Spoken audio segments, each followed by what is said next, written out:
What do you mean by a physical quantity? Any quantity that can be measured. Very good. If I say, if you have a certain length, you can measure it. But if I say somebody having fever, can you measure it? You cannot measure it. But the effect of fever can be measured. Whether your temperature is more than the normal or less than the normal, that you can measure with the help of thermometer. Okay, mass also can be measured. So these are all physical quantities. So a quantity that can be measured and that has an existence, it is not intangible. What do you mean by intangible? That you cannot see, you cannot have. Like this laptop is actually tangible. You cannot, you can feel or you can see it and it has existence. And something like some emotion, sorrow, yes, happiness, all these things are intangible things. Okay, only you can basically, you have a feeling of that type of thing. But these things you can feel it also, you can watch it also, and it has its existence. So now the physical quantities can be of two categories. What are those? One is this basic or fundamental quantities. Fundamental. Okay. Another one is, so one is fundamental and another one is, that is derived. In physical quantity also, these two things are there. तो when I say fundamental, fundamental क्या होता है? fundamental मतलब तीन चीज है. बोलो क्या क्या चीज है नॉर्मली हमको जो पता है. MLT का कॉन्सेप्ट है, मास, लेंथ एंड टाइम. ओके, ये जो मास, लेंथ, टाइम है ना, मतलब मास का, फिर लेंथ का, कुछ डिस्टेंस का, या फिर टाइम जो सेकेंड है, these things are fundamental in nature because these are the basic thing. यहां से ही शुरुआत है. फिर डिराइव में जाएंगे तो इससे जो चीज बनता है, the thing derive from this fundamental things are known as derived physical quantities, like velocity, speed. I'm not saying any vector or scalar. Normally velocity, speed, even you can say temperature. Temperature is fundamental. Those things, density, volume, and all these things, and also you have force. Okay, all these things are like derived thing. Temperature is actually coming under fundamental thing. So that if you see that list of SI unit, that 7 fundamental and 2 are something known as special. 7 fundamental, 2 special quantities are there. Okay, in that category of fundamental units and all these things, that is there. Now in physical quantity, let us, what do you mean by measurement? हमको measurement के बारे में कैसे हम लोग को पता चला, मतलब measurement क्या है? If I say you like कोई एक फंडामेंटल क्वांटिटी है, जैसे डिस्टेंस है, जैसे मान लो 28, डिस्टेंस 28, इसका मतलब क्या है? कुछ मतलब है, इसका मीनिंग है? नहीं है ना? तो किसका मीनिंग होगा बोलो? हाँ, yes. So that means physical quantity without proper unit is meaningless. So a physical quantity must have a value or magnitude and then a unit. If I say meter, kilometer, inches, all of these things are valid. Okay.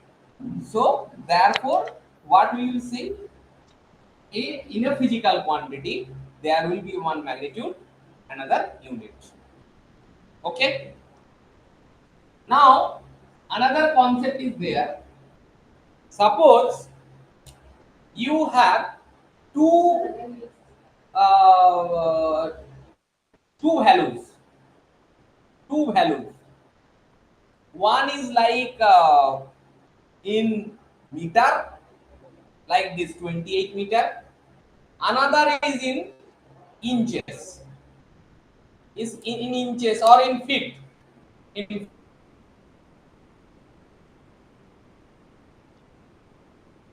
feet. Okay, so in meter, how much, you know, 3 point something,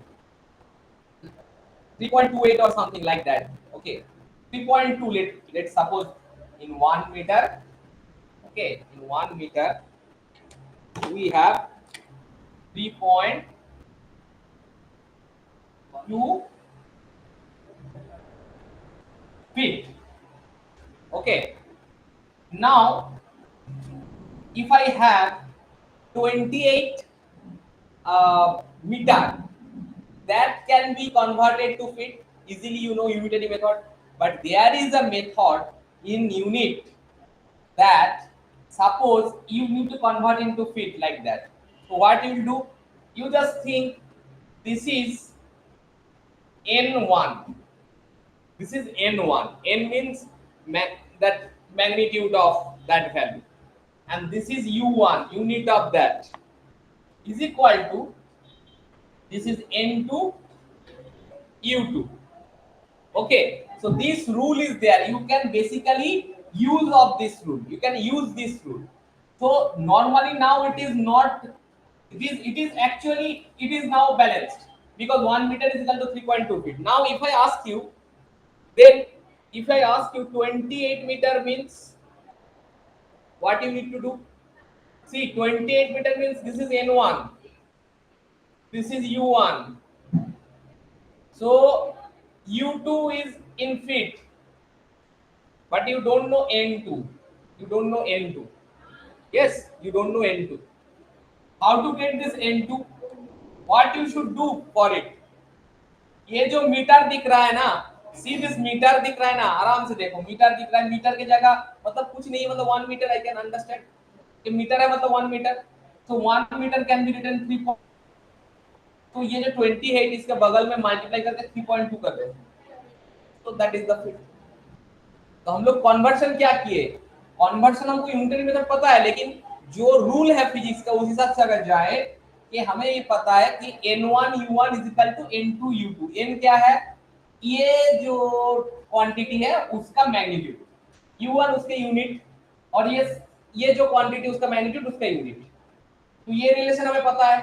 now I ask you 28 metre को कैसे convert करोगे feet में, तुम क्या करो, 28 को n1 पकड़ो, metre को u1 पकड़ो, और जो हमें चाहिए वैल्यू उसको n2 पकड़ो, और फीट को u2 करो, तो हमें मीटर से फीट फीट करना, तो तब फीट फीट कट जाएगा, तो 28 के बराबर कुछ आ जाएगा वैल्यू, तो ये मीटर जो था ना, इस जगह में 3.2 बिठा दो, तो directly you will be getting that n2, जो n2 क्या होगा, 28 से इसका मल्टीप्लिकेशन।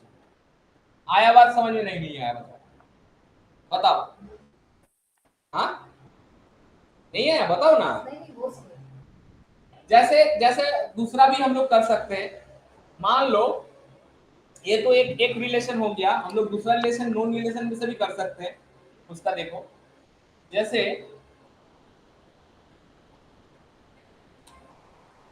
हम लोग करेंगे कि हमारे पास है वॉल्यूम का सोच कर रहे हैं, ठीक है ना, तो तुम लोगों को पता है ना 1 लीटर इज इक्वल टू कितना सीसी होता है, या फिर कितना मीटर क्यूब होता है, 1 लीटर इज इक्वल टू कितना मीटर क्यूब, हाँ 10 टू द पावर -3 क्यूब होगा metre cube, 1 litre is equal to 1000 metre cube ना, তাহলে মিটার কিউবে কত হবে, 10 to the power, that means 1 meter cube is equal to 1000 liter. So if I want to, so this is the known relation, this is a known relation, okay, this is the known relation. Now if I want to do a certain thing कि हमें ये known relation पता है, तो हमें क्या करना है, हमारे पास है कि 700 लीटर को हमें वो करना है 700 लीटर, तो वी नो द वे कि जस्ट मल्टीप्लाई करो, लेकिन हमको फिजिक्स के हिसाब से कैसे सीखेंगे उसको, कि इसको नाम देंगे n1, इसको u1, और हमें किसमें करना है, हमें एक्चुअली 1 लीटर इतना होगा तो 700 लीटर कितना उसमें आएगा, है ना, मतलब मीटर क्यूब में आएगा। So n2 u2, correct. After that what we should do, ये हमें पता है कि ये तो मेरा मीटर क्यूब में लाना है, तो लीटर का जो है 1 लीटर की जगह हम लोग क्या मल्टीप्लाई करेंगे, 10⁻³ तो डायरेक्टली आंसर हमारा आ जाएगा। तो जो चीज है यूनिटरी मेथड से भी तुम कर सकते हो, लेकिन इसका रूल थोड़ा सा तुमको पता होना चाहिए। हम लोग ऐसे करके n1 u1 is equal to n2 u, ये रूल है उसका, n1 u1 is equal to n2 u, वो तुमको पता होना चाहिए, बस इतना सा ही है। Okay okay, now next topic, so this is clear, this topic, so I'll be sharing a class note immediately, आज नाइट को ही शेयर करेंगे, जैसे उस टाइम में था मेरा बना हुआ जो नोट है वैसे शेयर कर दूंगा, लेकिन टॉपिक समझ जाओ, ठीक है। Okay, so this is about that conversion. Now the next topic is what do you mean bye measurement, what is a measurement, measurement क्या है, मेजरमेंट का शुरुआत कहां से हुआ। हम लोग नॉर्मली जो मेजरमेंट बोलते हैं समझते हैं, मतलब जैसे पहले शुरुआत हुआ ना ये हाथ से, एक हाथ का जो ये मतलब from this finger to this thumb, तो this distance is known as one, क्या बोलेंगे, वन पाम, इसको ये बोलते हैं, क्या वन हैंड, इसका ये कॉन्सेप्ट है, ये प्रिमिटिव यूनिट है, ये नया वाला यूनिट नहीं, प्रिमिटिव यूनिट होता है, ठीक है, from this to this, okay.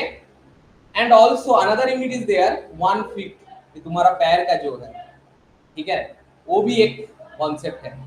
तो हम लोग क्या करते हैं, पहले जो था जैसे तुम्हारा फिजिक्स बुक, उसका चौड़ाई कितना होगा कि मेरा 3 हैंड के उससे थोड़ा ज्यादा, तो द थिंग इज दैट क्या है कि हम लोग उसको क्या कर रहे थे, कंपेयर कर रहे थे, so we are comparing it, so measurement is nothing but a way to compare some unknown thing with some known thing, yes or no।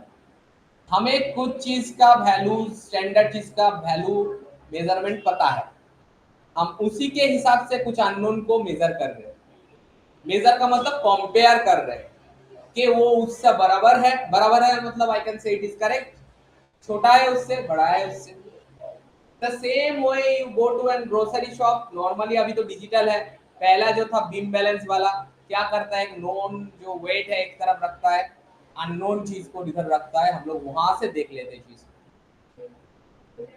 हाँ, तो the way it is basically comparing, तो compare कर रहा है ना कि 1 KG के हिसाब से मेरा सामान 1 केजी का बराबर है कि नहीं, that is the comparison, correct. So measurement is nothing but just to compare, हम लोग किसी भी चीज को मेजर करते हैं, तुम्हारा रिजल्ट को मेजर किया जाएगा किस हिसाब से, क्लास में टॉप कौन की, या फिर उसी से भी ज्यादा है, किसी कोई ज्यादा एम्बिशियस है वो कर लेगा कि हाईएस्ट मार्क्स कितना, मतलब फुल मार्क्स कितना, उस हिसाब से हो जाएगा, ठीक है।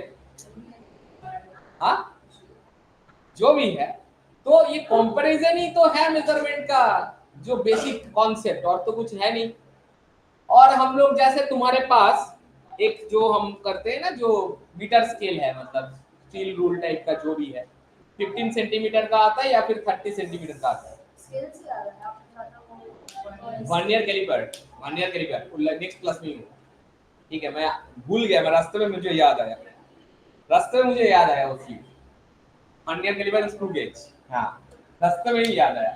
अच्छा देखो, तो ये मेरे पास अगर कुछ एक डिस्टेंस है, कुछ एक डिस्टेंस है, तो हम लोग उसको मेजर करेंगे, उस डिस्टेंस को मेजर करेंगे स्केल के मदद से, क्या करेंगे, स्केल का नोन ग्रेजुएशन के साथ उस ग्रेजुएशन को देखेंगे, है ना। तो इसी तरीके से हम लोग मेजरमेंट करते हैं किसी लेंथ को। तो हियर कम सम पॉइंट, क्या पॉइंट है, लेंथ का अगर मेजरमेंट, किसी भी मेजरमेंट हो, सिर्फ लेंथ का नहीं, किसी भी क्वांटिटी का मेजरमेंट हो, so there will be two category, दो कैटेगरी होता है उसका। क्या कैटेगरी होता है? एक कैटेगरी होता है उसका direct measurement, another is indirect measurement. One is direct measurement, another is indirect measurement. Direct measurement क्या है? हमें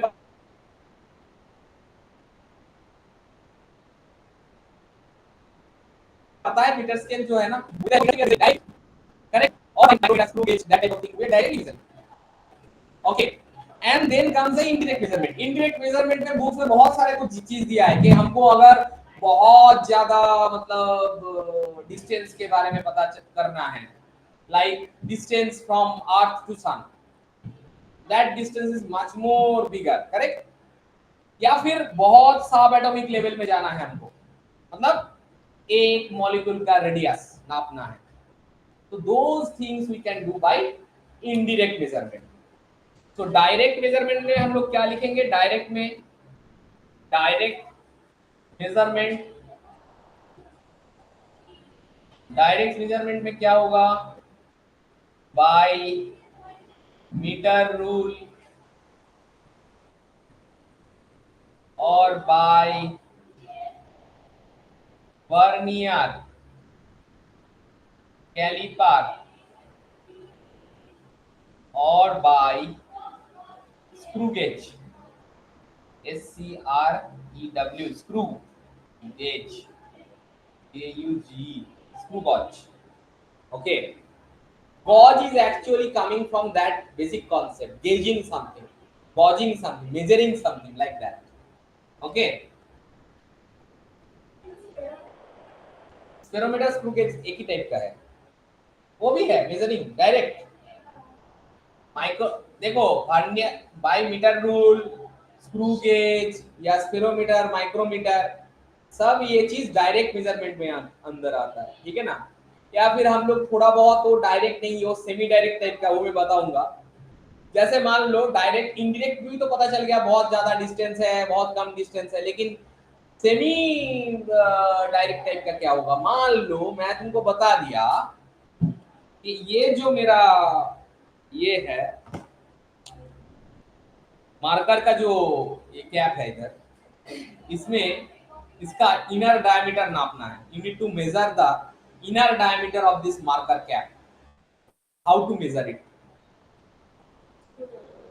You have a vernier caliper, a slide caliper, so there is inside outside it is there, but you, if you don't have that thing, how can you measure it? Because this is not that much small, this is big one. You can measure by your meter rule also, but directly you cannot measure. So that is why it is semi direct. Why it is semi direct? तुम्हारे पास एक चीज होना चाहिए जिसको हम लोग बोलते हैं, क्या बोलते हैं?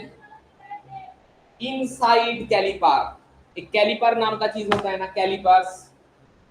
जियोमेट्री बॉक्स में जो था डिवाइडर, कॉम्पास, वो सब कैलिपर कैटेगरी का ही होता है, खासकर डिवाइडर, जो जिसका इस्तेमाल तुम लोग किया नहीं है, कॉम्पास से ही कर दिया, ठीक है ना। डिवाइडर नाम का एक चीज होता है ना, तो कैलिपर, तो कैलिपर एक्चुअली दिखने में तो ऐसा होता है, कि हिंज रहता है, ये दो उसका लेग रहता है, और इसको ऐसे करते हैं, तो ये नॉर्मल टाइप का कैलिपर हो गया। लेकिन हम, मैं अगर इनसाइड कैलिपर बोलूंगा, इनसाइड कैलिपर का ये दो लेग को ऐसे करके हम लोग टेढ़ा कर देते हैं, देखो। हाँ, no, if you don't have vernier calliper then you can use this thing. So ये इनसाइड, ये टेढ़ा है, देखो कैसे, इट इज आउटवर्ड, ऐसे टेढ़ा है। अभी कुछ चीज को इसके अंदर ऐसे घुसा हुआ, किसको नापना है तुमको, तो उस चीज पे ऐसे घुसाओ, घुसाने के बाद ये जो मेजरमेंट है एक मीटर रूल में कन्वर्ट कर दो, मतलब लेके आओ। इसमें तो मेजरमेंट नहीं मिलेगा, इसमें जस्ट उसका, जैसे हमको वो था ना बचपन में, हम करते थे किसी चीज को इधर से लेते लेते थे तो उधर जाके, जैसे बचपन में कुछ चीज करते हैं, जियोमेट्री का इतना है, इसमें जाके इधर देख रहे, इधर देख रहे, वही कॉन्सेप्ट, वही कॉन्सेप्ट, इसको हम लोग ट्रांसफर कर रहे हैं, वही मेजरमेंट को जितना हो गया था, फिर इसको लेके एक स्केल के, मतलब स्टील रूल के पास रखते हो, तो स्टील रूल में तो पता चल जाएगा। ऐसे करके you can measure the inside diameter of this. Outside भी चाहिए, वो भी, और एक आउटसाइड कैलिपर भी होता है ऐसे टाइप का, उसका लेग देखो, ऐसे टाइप का बेंड होता है, तो इसका अंदर ऐसे करके जो ऐसे जैसे ये हो जाएगा, फिर उससे जाके मेजर कर लो। So this is also another measuring instrument. इसका पूरा एक डिवीजन है, पता है फिजिक्स में, मेट्रोलॉजी नाम का एक 100 मार्क्स का पेपर होता है। मेजरमेंट, यूनिट्स मेजरमेंट का एक 100 मार्क्स का पेपर होता है। अभी जिसका मतलब हम लोग का वो कॉलेज में कोर्स है, उसमें मेट्रोलॉजी एंड मेजरमेंट, जो अभी इस सेमेस्टर में पढ़ा रहा हूँ वो थर्ड ईयर वालों को, तो उसमें इसी का ही है, मतलब इसी से शुरुआत होता है। जो पहला चैप्टर है इसी से ही है, क्लास 12 से। उसके बाद जाके जो नया नया मेजरमेंट होता है, स्कैनिंग इलेक्ट्रॉन माइक्रोस्कोप होता है, सरफेस गेजेस होता है, बहुत सारा चीज है मेजरिंग इंस्ट्रूमेंट, तो वो हम लोग सीखते हैं। तो ये ऐसा मत सोचो कि ये छोटा चैप्टर ऐसा लग रहा है, ये बहुत इंपॉर्टेंट। इसका इंपॉर्टेंस क्यों है बोलो, इसका बहुत प्रैक्टिकल इंपॉर्टेंस है। उस किसी भी फैक्टर में जाओगे, चीज अगर डायमेंशन वाइज नहीं हुआ, सही से एक्यूरेसी में नहीं आया, वो रिजेक्ट कर दिया जाता है। उसको हम लोग बोलते हैं सरप्लस आइटम। जो तुम लोग ब्रांडेड चीज का सरप्लस कभी खरीदोगे, कम पैसा में खरीद लोगे, तो ब्रांड का तो मतलब प्रॉब्लम लॉस हो गया ना। जैसे मान लो नाइकी का एक शू बन रहा है, उसका वो प्राइस रख दिया, एक नॉर्मल प्राइस का ही बोल रहा हूँ, 6,000 का, ठीक है, रख दिया, लेकिन उसका डायमेंशन सही नहीं आया, जितना मेजरमेंट होना चाहिए नहीं आया, प्रोडक्शन में गलती हुआ, प्रोडक्शन लाइन में जो क्वालिटी कंट्रोल कर रहा था वो ऐसे ही सो रहा था, चाय पी के सो रहा था, ठीक है, मैं ऐसे बोल दिया, क्लास है ना, ठीक है, ठीक है, सो रहा था। तो सुनो, तो उसके चलते क्या हो गया, एक लॉट का मतलब मान लो एक लॉट में बहुत सारा होता है, 50 से 60 ऐसा पूरा आ गया, मतलब 6 नंबर का जो होना चाहिए था शू, एक्चुअली 7 नंबर का शू है, 6 नंबर दिखा रहा है, तो वो चीज कंपनी का स्टैंडर्ड से रिजेक्ट हो जाता है, अलाउ ही नहीं करेगा। ऐसा नहीं कि तुम सोचोगे ना कि उसको तोड़कर उसको, ऐसा कुछ नहीं होगा, हो गया तो हो गया, वो सरप्लस करके बेचेगा। 6,000 का वो 500 करके बेच दिया, जो फ्लिपकार्ट वाले को, ठीक है। अभी बीबीडी में जाके तुम खरीदोगे, 1,500 में मिल रहा है नाइके का शू, पहन लिया 2 दिन बाद जब खुल गया, कुछ ये हो गया। ऐसा नहीं बोलो हमेशा होता है, लेकिन 60% चीज ऐसा ही होता है, ठीक है।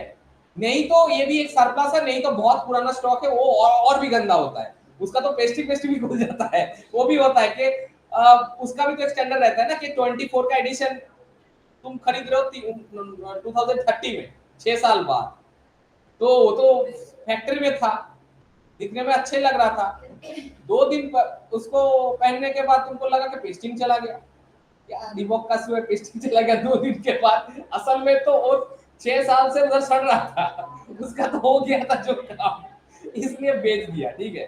तो इसीलिए जो क्वालिटी कंट्रोल है, मैं सीरियस नोट बोल रहा हूँ, ये जो तुमको सिखाया जाता है, क्यों सिखाया जाता है, बहुत ही इंपॉर्टेंट है लाइफ में, डायरेक्टली ये है। एक तो ये वाला चीज हो गया इंडस्ट्री या फिर वो जो बिजनेस वाला, उसमें भी हो गया। दूसरा डेली लाइफ में तुमको अगर पता नहीं कितना क्वांटिटी का मेजरमेंट का खरीदोगे कुछ चीज, हमेशा तुमको नुकसान हो जाएगा। बीम बैलेंस वाला तुमको पता है, अभी तो मैं उधर वो सब डिजिटल हो गया, मैं कर नहीं पाता हूँ, पहले तो मैं करता, तो वो लोग इरिटेट हो जाते थे। खरीदना गया मैं, वो अभी भी वो उसमें होता है, जो ग्रोसरी में तो अभी नहीं है, तुम्हारा नॉर्मल जो रॉ मार्केट में जाके मैं उनको पाजिल कर देता हूँ। मैं बोलूंगा मैं तुमको पूरा पैसा दूंगा, एक भी तोल मोल नहीं करूंगा, लेकिन मेरा तरीके से तुमको नापना है बस, ज्यादा कुछ नहीं। तुम एक बार अपना जो वेट है इस तरफ रखो और मेरा वेट इधर रखो, फिर उसको इंटरचेंज करो। मैं मेरा मोबाइल निकालता हूँ, मैं दोनों को ऐड करके फिर डिवाइड बाई 2 करूंगा, 2 मेजरमेंट का, फिर उसका भाव दूंगा। वो बोलता है मेरी लैब चले जाइए। लेकिन मेरा एक दुकानदार था, वो सच्चा वाला, वो कर देता था, वो ऐसे करके कर देता था, लेकिन बाद में पता चला वो भी बहुत वही है, मतलब उसका भी वो जो मेजरिंग जो ये है ना, उसमें है गलती है। क्या है, जो स्टैंडर्ड वेट में बोल रहा हूँ ना, उसका अंदर में वो छेद करके करके उसका होलो बना दिया था, मतलब उसका एक्चुअली 1 किलो का देगा, 1 किलो का तुमको लग रहा है, लेकिन वो 700 ग्राम का है जो वेट था, क्योंकि उसको वो घटा दिया ना, और पीछे से ये एक कॉइन मार देता है, जिससे तुमको नहीं पता चलेगा। बाद में मुझे पता चल गया, मुझे इतना लग रहा था इतना तो ये सत्य युग तो नहीं है, इतना जल्दी सब तो हर कोई सत्य नहीं बोलेगा, कुछ तो गड़बड़ है। फिर मैं देखा, मैं बोला तुम्हारा वो दो वेट दो, बोले नहीं दादा हम तो रोज देते से, ना तुम दो ना, मुझे देखना है कितना भार है, देना ही नहीं चाहिए दादा। तो मैं देखा 1 किलो जैसे तो नहीं लग रहा था, फिर मैं देखा, फिर देखे कॉइन है, मैं कॉइन को थोड़ा सा ऐसा हटाया, देखा इतना कम है। मैं बोला अभी एक काम करो, एक नया मैं दूसरा दुकान से ला रहा हूँ, अभी उसका करते हैं। 1 किलो का कितना नीचे था, उसका कितना ऊपर था।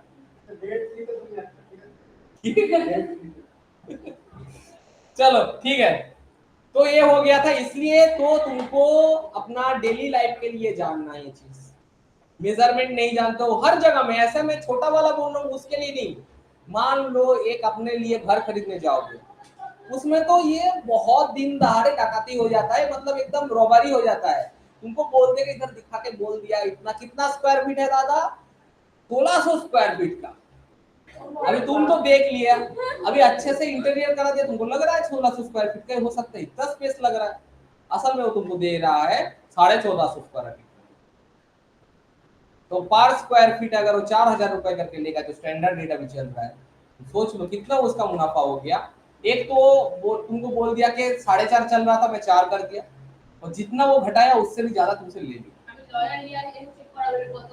हाँ, तो उसका मतलब क्या है, तुमको पता होना चाहिए कि तुम्हारे पास एक फीट होना चाहिए, मतलब जो टेप होता है वो होना चाहिए, उससे मेजर करोगे। तुमको पता है लेंथ मेजर करोगे, वो मेजर करोगे, फिर तुम क्या करोगे, फिर एरिया निकालोगे, फिर एरिया निकाल लिया उस हिसाब से तो स्क्वायर फीट का निकाल आ जाएगा, फीट से करोगे तो। यही कॉन्सेप्ट है। हाँ, अगर लॉयर उससे तुमसे वो जो प्रोमोटर से उसका कुछ सेटिंग है तो अच्छा ठीक है चलो, वो दूसरा बात है, वो सेकंड वो दूसरा थॉट है, ठीक है। अच्छा देखो, अभी आते जो इम्पोर्टेंट चीज था, बहुत बड़ा वाला डिस्टेंस कैसे नापना है, सीखना है कैसे सन से आर्थ का दूरी मापा जाता है। हाँ क्या ये 2 पाई आर, बोल 2 pi R by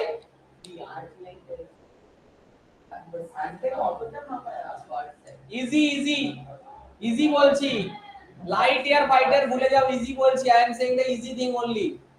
that is actually something like you need to draw a geometry। इसको हम लोग एक स्पेसिफिक ज्योमेट्री में नापेंगे, ठीक है। मान लो सूरज, सूरज छोटा दिखा रहा हूं, इसका मतलब छोटा नहीं, बहुत दूर है। और ये मेरा आर्थ है, क्योंकि आर्थ बगल में है इसलिए बड़ा है, मतलब आर्थ में हम लोग है, ठीक है। सूरज इधर है, सूरज इधर है, okay. Now what will do, now we need to draw an imaginary diameter of earth. 2 point ले लेंगे ए बी, अभी ए से ऐसे करके इधर भी लेंगे, ऐसे करके, मतलब ये पूरा इधर आना चाहिए, पूरा आना चाहिए, ऐसा नहीं, मतलब मान लो ये मेरा वो है, मतलब पूरा आना चाहिए था, पूरा एकदम आ जाएगा, इधर एक एंगल बनाएगा। Suppose this angle is alpha, okay, suppose this angle is alpha and this distance is capital D, this two distance, and this alpha का opposite पे जो AB है उसका मान लो small b है, small b है। तो हमारा क्या होता है कि जो B by D है that is equal to alpha, that is equal to alpha, B by D is equal to alpha। Actually क्या होता है, जो B है D के हिसाब से बहुत छोटा होता है, because the B is very very less than D, because D तो उससे ज्यादा है ना, आर्थ का जितना डायमीटर है उससे बहुत ज्यादा है दूरी, आर्थ से सन का दूरी है, तो बहुत अगर ये ज्यादा होगा तो ये एंगल भी घटेगा, ये एंगल उतना नहीं रहेगा। तो इसका तुम साइन अगर तुम देखना चाहोगे, एक्चुअली इसका हम लोग टेन लेते हैं, टेन लेते हैं, ठीक है ना। तो टेन बहुत छोटा होता है, तो टेन अल्फा अल्फा का बराबर हो जाता है। हम लोग क्लास 12 में लाइट में भी सीखेंगे इसका कॉन्सेप्ट, लेंस में। तो टेन अल्फा अल्फा का बराबर हो जाता है, तो that is why b by d is nothing but this alpha।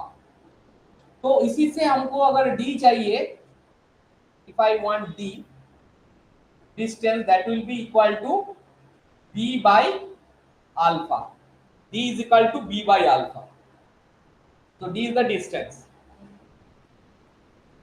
या फिर मुझे अगर ऐसा चाहिए कि एक अननोन प्लेनेट दे दिया या फिर अननोन स्टार दे दिया, उसका उसका अगर हमें ये चाहिए ऐसे डायमीटर चाहिए, तो ये सेम कॉन्सेप्ट से हम लोग कर सकते हैं। क्योंकि अगर d is equal to B by alpha है, तो b is equal to D alpha, small b is equal to capital D alpha, उसी से उसका डायमीटर भी आ जाएगा। So we can get the diameter also, we can get the diameter of it. Okay, clear?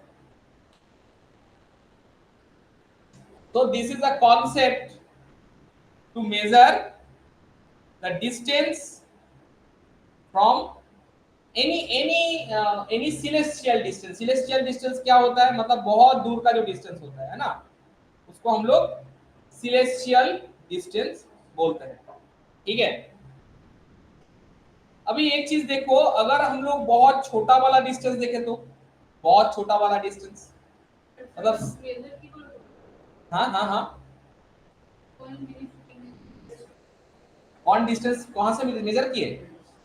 तो हम लोग arc जैसा है ना, आर्क के দুটো পয়েন্ট নিয়েছি, লেট ইট বি 2 পয়েন্টস আর 2 পোলস মাঝে করেছি।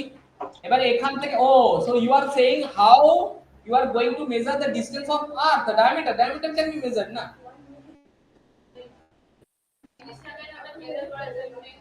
কোনটা?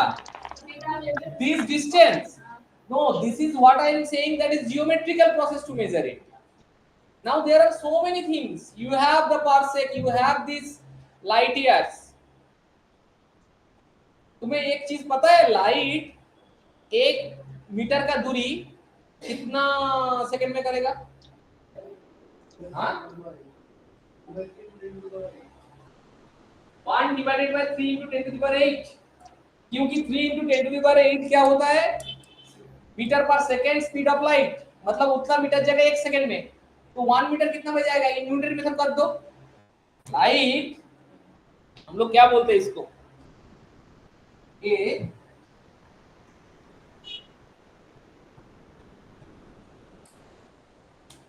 लाइट हमें पता है कि 1 सेकंड में चलता है 3 into 10 to the power 8 metre, correct? तो 1 मीटर कितना सेकंड में जाएगा? 1 मीटर जाएगा कितना सेकंड में? 1/3 into 8 मीटर, है ना न्यूटन मेथड। उस हिसाब से हम लोग देखेंगे। अभी उस हिसाब से अगर हमको ऐसे हम लोग कुछ कर लिए कि लाइट ट्रैवल कर रही है, यहाँ से लाइट को हम लोग छोड़े, वहां पर रिसीव हो रहा है किसी दूर जगह में, तो हमें वेलोसिटी पता है, तो we can measure the distance. Okay, so that is how you can measure it। okay, that is how you can measure this distance। now other things are also there if you want to measure, like one thing is there, like for length we do have one light year is equal to how much meter, how to calculate it? बताओ तो कैसे calculate करना है? 1 light year is equal to how many meters or how much meter? हाँ, 1 second में जाता है 3 into इतना, तो 1 ईयर में कितना सेकंड होता है? जैसा तुम कर लो, 1 दिन में कितना सेकंड होता है? 1 आवर में 6 कितना होता है? 3600 सेकंड। तो 1 दिन में 24 into 3600 सेकंड, 24 घंटा का। और 1 साल में 365, तो 365 into 24 into 3600, if you multiply that thing with this 3 into 10 to the power 8, you will be getting एक लाइट ईयर में कितना मीटर होता है। किसी के पास कैलकुलेटर कर सकते हो, कर लो। कितना आया? 3 into 10 to the power 8। हाँ, ये कितना? 3156। कैसे? मैं क्या क्या मल्टीप्लाई करने के लिए बताया? 360 into 2 24 into 3600 into ये करना है ना, 3 into 10 to the power 8, तब तो होगा। कितना? 31536। क्या कर रहे हो? 9 पॉइंट कुछ होगा, 94 point correct. or I can say 9.46 into 10 to the power 15. Correct. It is एक light year. एक light year, 1 light year is equal to 9 point कितना था 446 into 10 to the power minus 15 metre इस मार्च कुछ नहीं हमको तो वो करना था ना 365 into 24 into 3600 into तुम्हारा 3 into 10 to the power 8 तो सही से देखोगे इसका उतना ही आ जाता है सब मल्टीप्लाई करने से है ना 18 3 से कितना होता है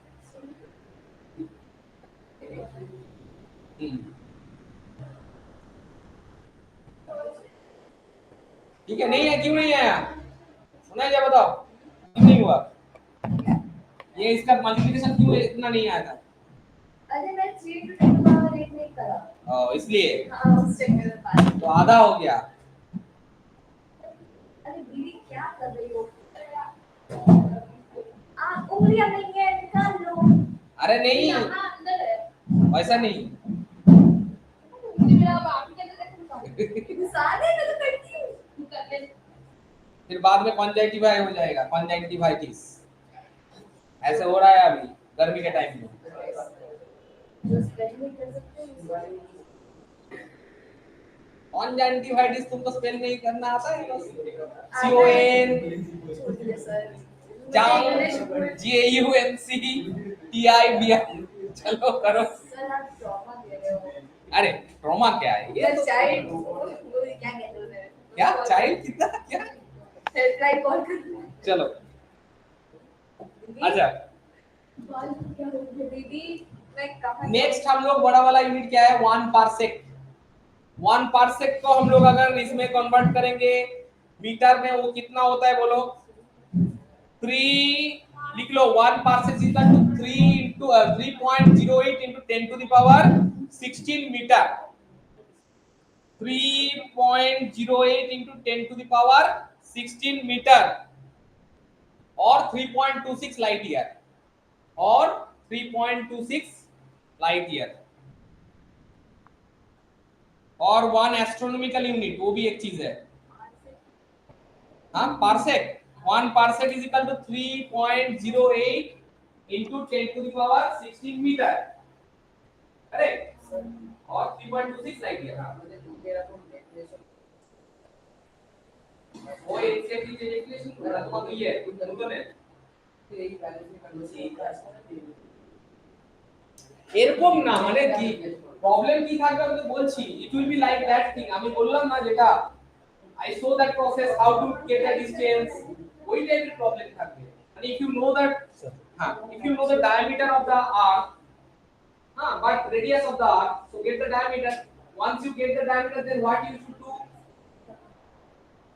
diameter means small b so small b by d is equal to alpha so ওই ধরনের কোশ্চেন আছে বেশি correct so first you cover this thing ওটার পরে আমার নোটেও আছে তুমি পড়ে নেবে একবার জাস্ট মাথায় যেন থাকে জিনিসটা হ্যাঁ ছোট কোশ্চেন এক মার্কসে দিয়ে দিলে হয় ওকে ওকে নাও अच्छा 1 astronomical unit 1.49 into 10 to the power 11 हाँ into 10 to the power 11 meter into 10 to the power 11 meter that is the average distance between sun and earth 1 astronomical unit it is the average distance between sun and earth तुम्हें पता है ना दो distance होता है एक उसमें अर्थ का जो दो डिस्टेंस होता है ना एक में ज्यादा होता है 15 करोड़ कुछ ऐसा और एक 14 करोड़ कुछ ऐसा उसका एवरेज करने से इतना आता है 1.49 10 to the power 11 meter that is 1 astronomical unit and 1 astronomical unit is defined by the average distance between sun and earth पता चला याद रहेगा हाँ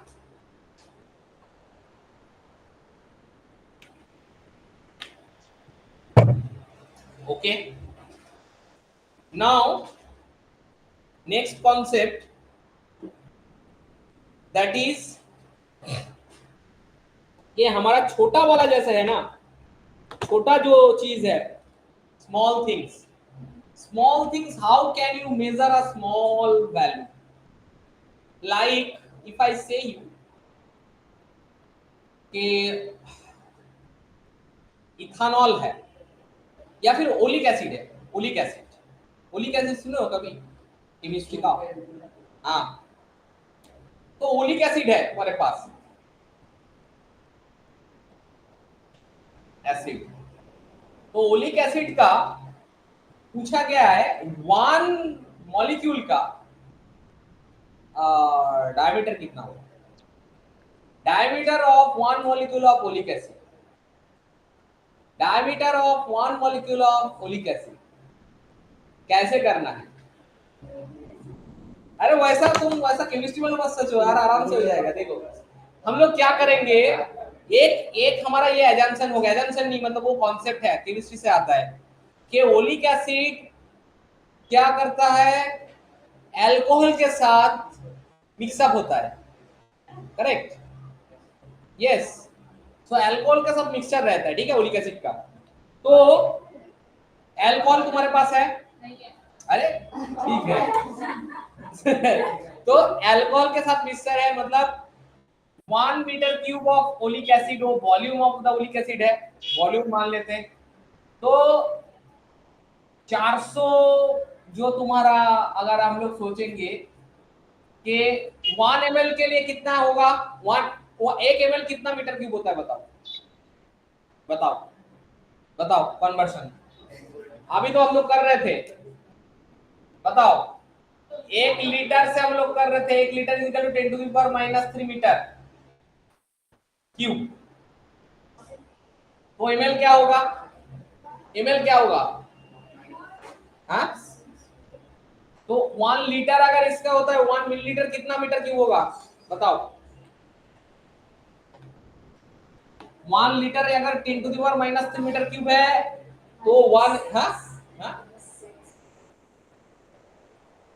देखो लीटर को पहले मिलीलीटर करो, लीटर को पहले मिलीलीटर करो, ये लीटर है, मिलीलीटर करोगे तो ये हो जाएगा 1000, तो ये 1000 तब मिलीलीटर हो गया, तो 1000 millilitre is equal to this, okay. तो therefore what you can understand, 1000 अगर मिली तो 1 मिलीलीटर क्या होगा, इसको तुम फिर से डिवाइड करो 1000 से, 10 to the power -6 metre cube, है ना? तो इसमें एक कॉन्सेप्ट है कि जो तुम्हारा पास ओलिक एसिड है वो अल्कोहल के साथ उसका एक मिक्सचर हमको लेना है, किसके साथ लूंगा? अल्कोहल के साथ लूंगा, ठीक है। फिर उसका मिक्सचर लेके एक मैं डायग्राम बनाता हूँ, रुको एक डायग्राम बनाता हूँ, I have to draw a diagram for you, एक डायग्राम बना लेता हूँ फिर वो इजी रहेगा। एक छोटा वाला डायग्राम है,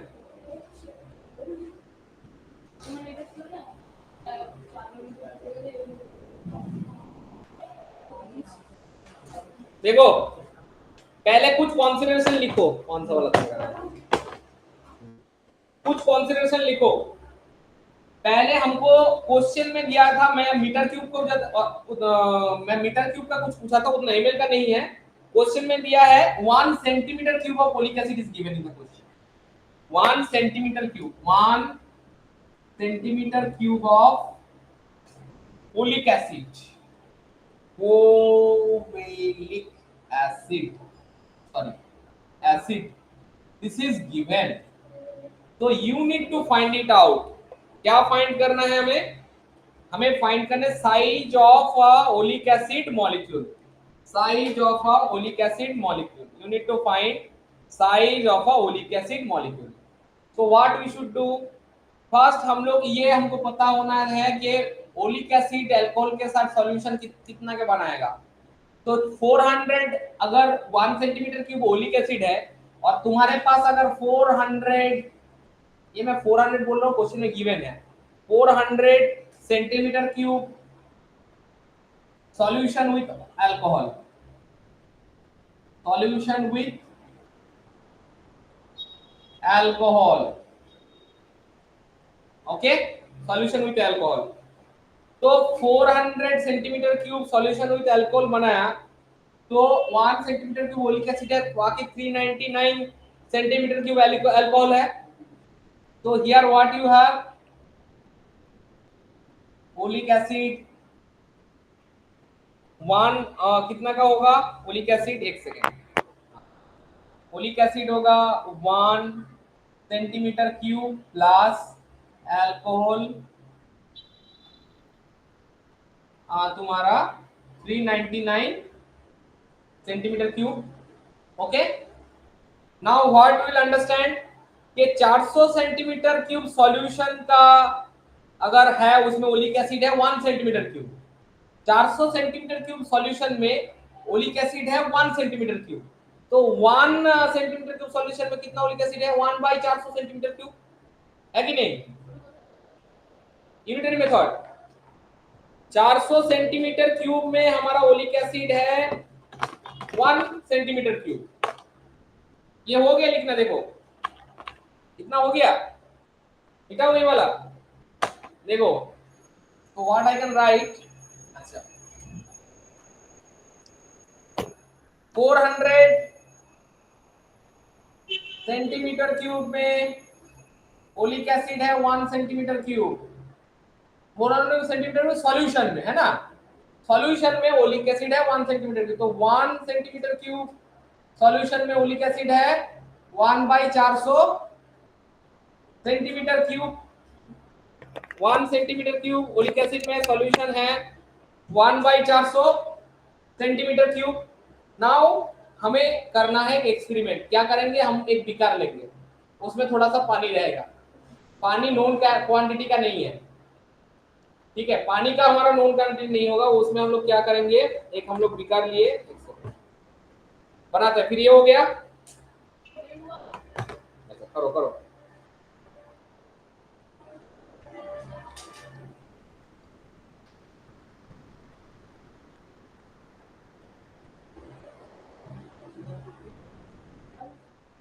हो रहा है क्या, हाँ ये लिखना हो गया. Now I have to draw a diagram. What type of diagram, एक बीकर का डायग्राम ड्रॉ करेंगे. मेरे पास एक बीकर है, ठीक है, बीकर में मैं पहले पानी लिया.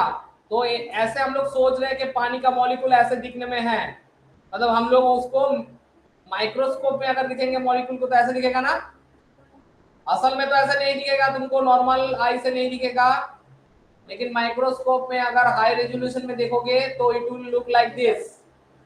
आ गया, इतना पानी तुम्हारा है. फिर उसके ऊपर हम लोग क्या करेंगे, लाइकोपोडियम पाउडर देंगे. केमिस्ट्री का बात आ गया, लाइकोपोडियम पाउडर देंगे.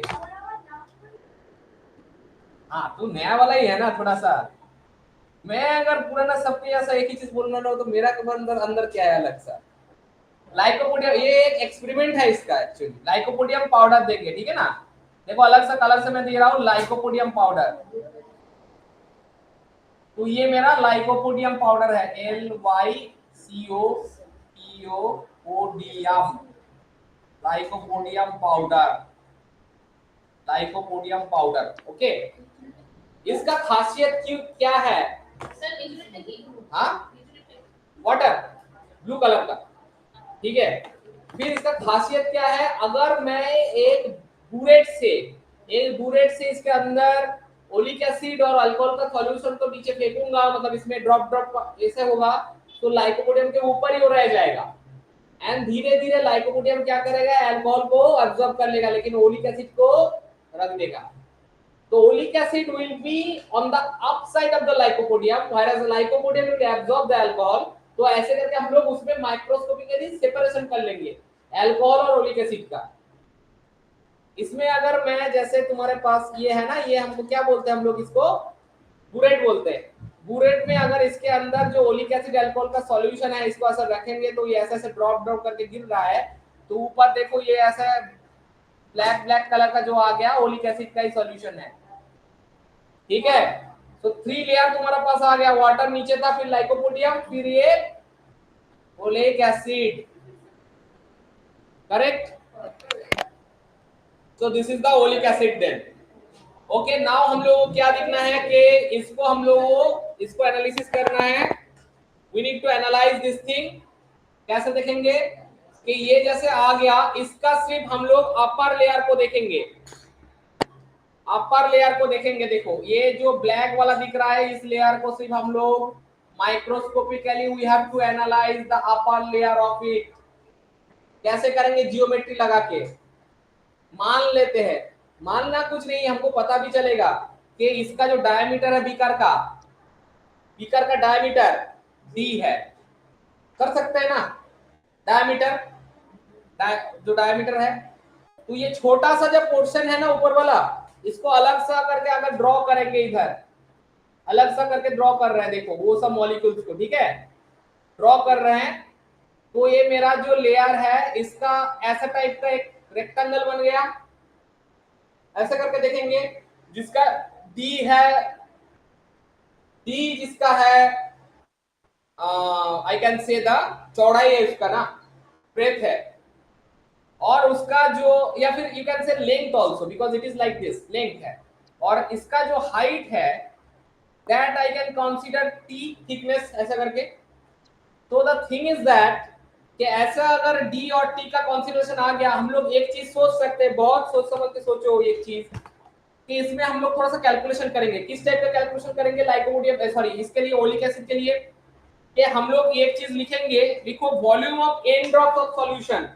तुम्हारे पास, हमें पता नहीं कितने ड्रॉप ऑफ सॉल्यूशन है, ठीक है ना, volume of n drop of solution, n drop of solution, इसको मैं मिटा रहा हूं, ठीक है, volume of n drop of solution कितना होगा? अगर मेरे पास वॉल्यूम v है, एक एक का वॉल्यूम, एक एक ड्रॉप का वॉल्यूम अगर v है, तो n ड्रॉप ऑफ सॉल्यूशन का वॉल्यूम n इंटू v होगा।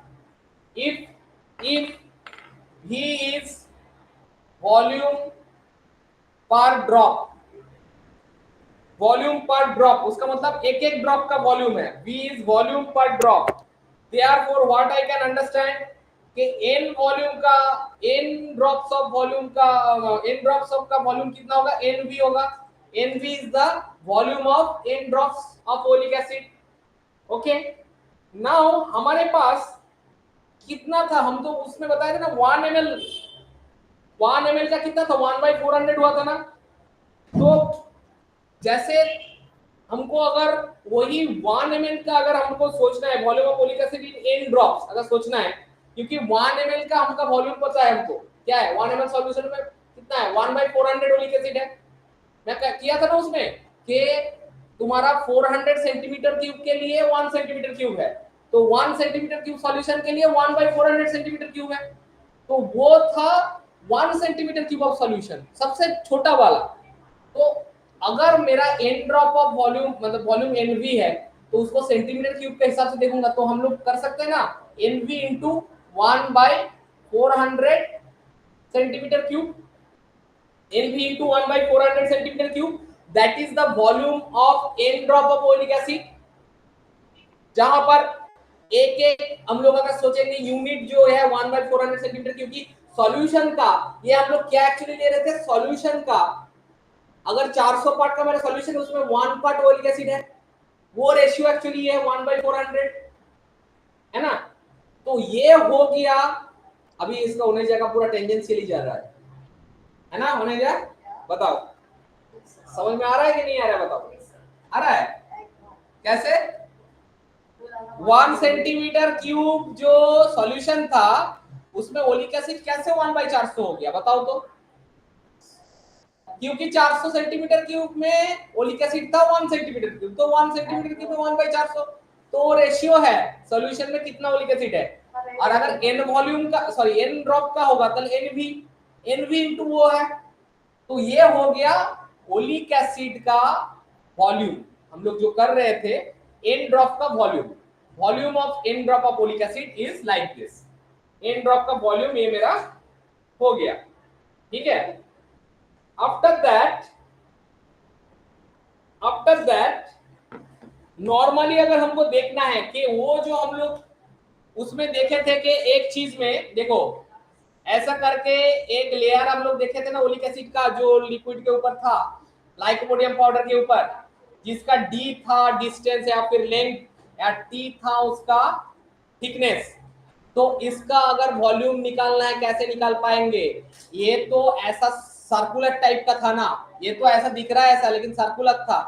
तो एरिया इनटू थिकनेस करेंगे तो मेरे पास इसका वॉल्यूम आ जाएगा, वही वॉल्यूम इसका बराबर होगा, it will be equated with this. तो इसका एरिया कितना होगा? पाई आर स्क्वायर हमें पता है सर्कल होता है, लेकिन इधर डी दिया है तो आर की जगह डी बाई 2 लिखेंगे, तो pi D square by 4, pi D square by 4 is the area, है ना। आर है तो उसका radius, R is equal to diameter by 2, तो आर स्क्वायर मतलब डी बाई 2 का whole square. So pi D square by 4 भी इसका एरिया ही है, उसके साथ किसको मल्टीप्लाई करेंगे? थिकनेस, तो area into thickness will give you the volume. Okay, now that is equal to NV into 1 by 400, correct? That is equal to NV into 1 by 400. From that formula you need to get the value of T. यहां से हमको T का value चाहिए। 4 से इधर 100 हो गया, और देखा जाए इसका कुछ ऐसे कैंसिलेशन नहीं होगा, तो what I can do T is equal to, देखो N V by pi D square और 100 है सामने, N V by 100 pi D square that is equal to T, है ना। तो घुमसছে ओके।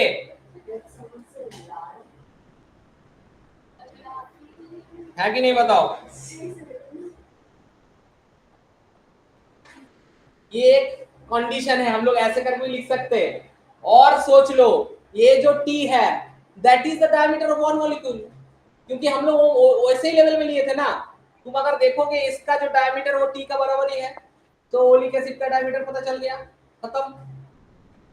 ऐसे करके हम लोग निकालते हैं चीज। ये क्यों सीखा है? क्योंकि मेजरमेंट का एनालिसिस एक्चुअली लैब बेसिस है, लेकिन ये अगर सीख जाओगे तो कुछ मॉलिक्यूल का माइक्रोस्कोपिक लेवल ले दोगे तो उसको कर पाओगे। लेकिन क्वेश्चन में देखना है किसके साथ मिक्सचर है, उसका वॉल्यूम क्या है, फिर वो मिक्सचर का एक यूनिट में कितना वो कंपोनेंट है। जैसे कि मैं ओलिक एसिड और अल्कोहल से तुमको करवाया, अगर दूसरा कुछ बेंजीन के साथ दूसरा कुछ चीज दे दिया तो तुमको क्या निकालना है? अगर मान लो बेंजीन के साथ दूसरा कुछ चीज दे दिया, उस चीज का एक मॉलिक्यूल का निकालने के लिए बोला, तो बेंजीन के साथ उसका टोटल कितना वॉल्यूम हो रहा है, फिर उतना वॉल्यूम में वो कितना है और एक में कितना है, आ गया।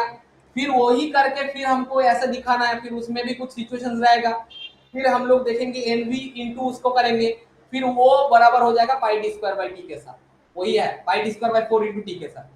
इसको हम लोग ऐसे करके भी जैसे लिख सकते हैं, थोड़ा सा ये भी सोचो, pi D square by 4 is nothing but A, तो हम लोग इजी करके भी लिख सकते हैं कि ये टोटल को ए लिख देंगे, ये भी हो सकता है A into T is equal to N V into 1 by 400, ये भी कर सकते हैं ना। देखो ये भी तो एक उपाय है ना। आई can do a into t, I can do a into t is equal to nv by 400, so therefore t is equal to nv by 400 a, nv by 400 correct हो सकता है। डायरेक्ट कर दो, अगर एरिया डायरेक्ट दिया हुआ है तो डायरेक्ट ये पाई सब करने की जरूरत नहीं, डायरेक्ट हो जाएगा। अगर एरिया नहीं दिया है, रेडियस दिया है, तो पाई आर स्क्वायर से करो, वो भी कर सकते हो, तो अपना फॉर्मूला अपना बना सकते हो। लेकिन कॉन्सेप्ट ये है, जैसे आकाश एक कॉन्सेप्ट बनाया था ना, ऊपर से एक चीज आ रहा था और नीचे से ऐसे जा रहा था, वो उसका कॉन्सेप्ट क्या था आकाश? बताओ। एच बाई यू, वो है टी, टाइम, कितना टाइम में मीट करेगा, जितना हाइट रहेगा उसको डिवाइड करेंगे जो नीचे वाला उसका वेलोसिटी के साथ। तो इसी का भी यही कॉन्सेप्ट है। अभी तुम अपने हिसाब से लगाओगे, क्वेश्चन में जैसे रहेगा, एरिया टोटल दिया रहेगा, इसमें करोगे, डायमीटर है तो इसमें करोगे, रेडियस है तो पाई आर स्क्वायर से कर दो, बस खत्म। ठीक है, ओके और not okay? Very okay, very okay something fishy, अरे ज्यादा ओके नहीं होना है, मीडियम ओके से चल जाता है काम। अच्छा, हम लोग मैं जो बता था वो सन वाला जो मैं वो प्रॉब्लम बताया था ना, मतलब वो कर रहा था, वो मेथड होता है पैरालैक्स मेथड। सन जो डिस्टेंस का जो मैं कर रहा था दैट इज पैरालैक्स मेथड। एक पैरालैक्स मेथड का एक न्यूमेरिकल में देता हूं, करो। हाँ, इजिकल टू अल्फा। हाँ না ওটার একটা অঙ্ক, প্যারালাক্স মেথডের অঙ্ক একটা। one problem will solve with the help of parallax method.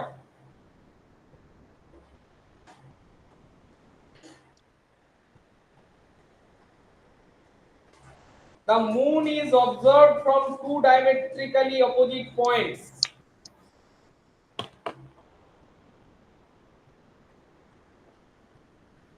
तो मेथड का नाम है क्या, पहले वो इसमें लिख दो, P A R A L L A X, parallax. Okay, parallax method, parallax method, ठीक है ना, उसी से ये प्रॉब्लम है। अच्छा, क्या प्रॉब्लम है? The moon is observed from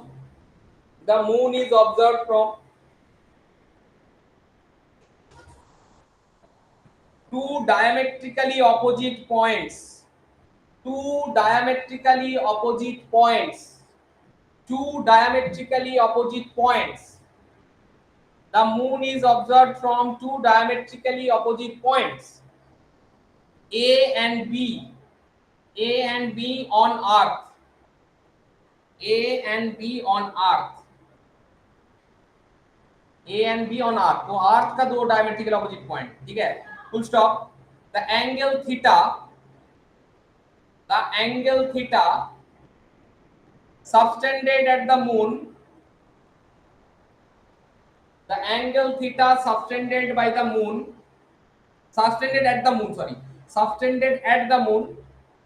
by the two directions of observation is 1 degree 54 minute. is 1 degree, degree तो पता है 54 मिनट, मतलब एक प्राइम दो, ऐसा करके जियोग्राफी में पढ़े थे ना, मिनट कैसा सेकंड में दो प्राइम होता है ना, वो लैटिट्यूड लॉन्गिट्यूड पे था ना, तो 1 डिग्री 54 मिनट है। ये क्या है, पैर से, माय गॉड। अरे यार ऐसे में आपकी जगह ढूंढ रही है, मोटर हो जाएगा। तो देखो, so देखो, the angle theta subtended at the moon by two directions of observation is 1 degree 54 minute. Given the diameter of the earth is 1.28 into 10 to the power 7 meter. Given diameter of the earth is 1.28 into 10 to the power 7 meter. 10 to the power 7 meter. Compute the distance of the moon from the earth. Compute the distance of the moon from the earth. कैसे compute करना है, कैसे compute करना है parallax method का हिसाब से, क्या क्या गिवन है, हम लोग क्या करेंगे, पहले एक कन्वर्शन कर लो। क्या क्या क्या क्या बोल रहे थे बताओ? हाँ, एंगल था, you have to convert to minute, minute में कन्वर्ट करो, वो इजी रहेगा, मिनट में कन्वर्ट करो, इजी रहेगा। You should convert it to, हाँ हाँ, यू नीड रेडियन, हाँ 1 ডিগ্রি 60 মিনিট, ওকে, তো এটা হয়ে যাচ্ছে 60 প্লাস 54 ছিল না, so that means it is 114 minute, Now we know 1 degree is equal to pi by 180, right? Okay. 1 degree is equal to pi by 180, right? Okay. Then 1 minute is equal to how much? How much, right? Huh? 114, 44 now. 114. 114 into pi by 180, correct? Yes or no? 114 into pi by 180 into 1 by 60 भी करना है ना, into 1 by 60 भी तो करना है. हाँ देखो, तुम्हारे पास क्या है, you need to convert it. तुमको कन्वर्शन कहाँ से करना है इसको, एक सेकेंड. तो given is 100. So what we got, 1 degree 54 minute is nothing but 114 minute. कैसे हुआ, 1 degree 60 मिनट उस हिसाब से. Now we know 1 degree is equal to 180 rad. yes or no, correct? तो 1 degree is equal to pi by 180 rad. तो 1 minute is equal to क्या होगा,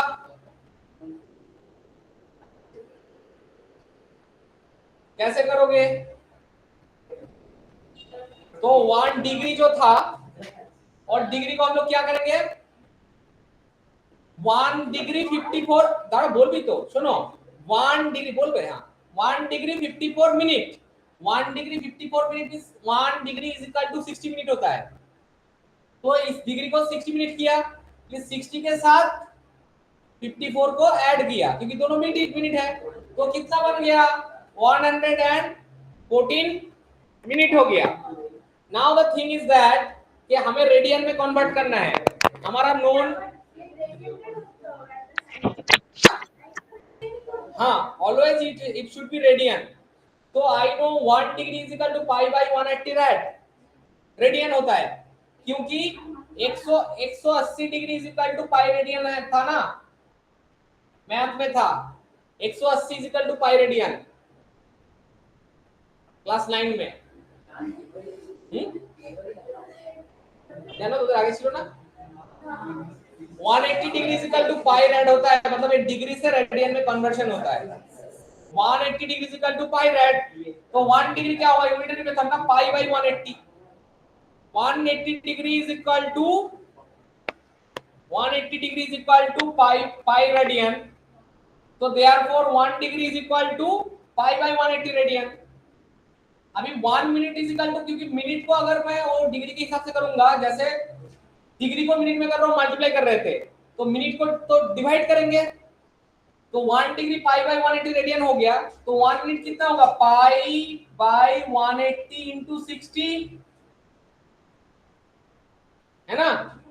क्यों बताओ, क्योंकि डिग्री को जब मिनट में कर रहे थे मल्टीप्लाई कर रहे थे 60 से. मैं बोला था ना 60 मल्टीप्लाई करो प्लीज, इसको ऐड कर रहे थे हम लोग, क्योंकि 1 degree is equal to 60 minute.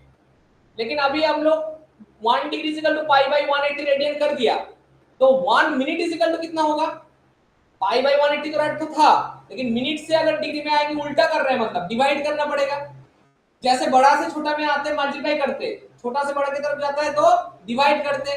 Minute से इसकी तरफ आ रहा है, मतलब डिग्री के हिसाब से ये कर रहे. तो 1/14 is equal to, sorry 1 minute is equal to pi by ये हो गया. तो 114 का कितना होगा, उसको मल्टीप्लाई करो, है ना, पाई इंटू इसके साथ मल्टीप्लाई करो, और कुछ नहीं. 114 बाई 180 इंटू 60, इतना ही होगा बस, और कुछ नहीं. इसको तुमको याद रखना, 180 is equal to pi radian. So 1 degree is equal to pi by 180. हाँ, 180 is pi radian formula. So 1 degree is equal to pi by 180 right, and therefore 1 minute is equal to pi by 180 divided by 60. So हो गया. फिर 115 को 14 को तुम ऐसे कर दो, बस खत्म. तो इसका वैल्यू कितना आएगा, कुछ एक वैल्यू आएगा. हाँ, लेट मी चेक. 0. हाँ, 0.01. No,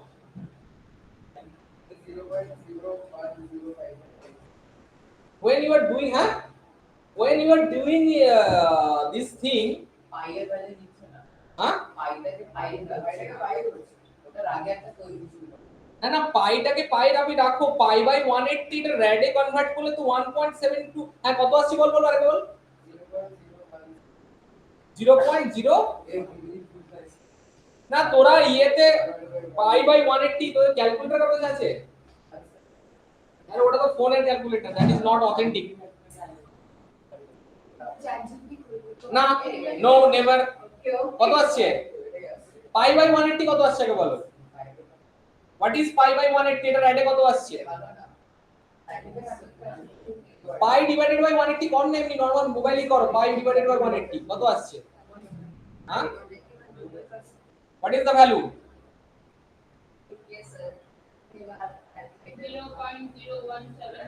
exactly that is the answer रुको ये सही है ये सही है एकदम सही है 0 पॉइंट जो वैल्यू बताया that is correct pi by 180 जो रेड का आया वैल्यू सही है उसको फिर से डिवाइड करो 60 से करो डिवाइड करो 60 से उसको अरे जो वैल्यू आया उसको डिवाइडेड बाय 60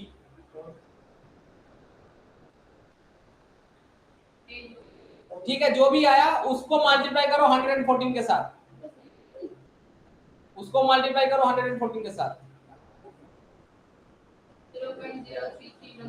हाँ वेरी गुड बोलो बोलो 0.033 0.033 अरे और ज्यादा नहीं चाहिए हाँ 161 16 ले रहे हैं बस बस 10 to the power 10 to the power क्या होगा 10 टू द पावर अच्छा 0.03161 और क्या होगा बताओ तो 161 और क्या था 25578 into 10 to the power 25578 फिर 10 to the power हाँ 10 to the power কত 10 to the power तो रहना चाहिए था हाँ 7 এসছে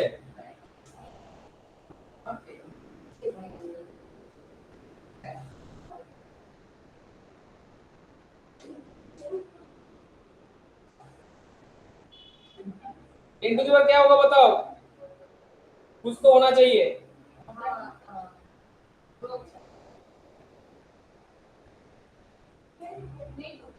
नहीं আসছে তোরা কত পেয়েছিস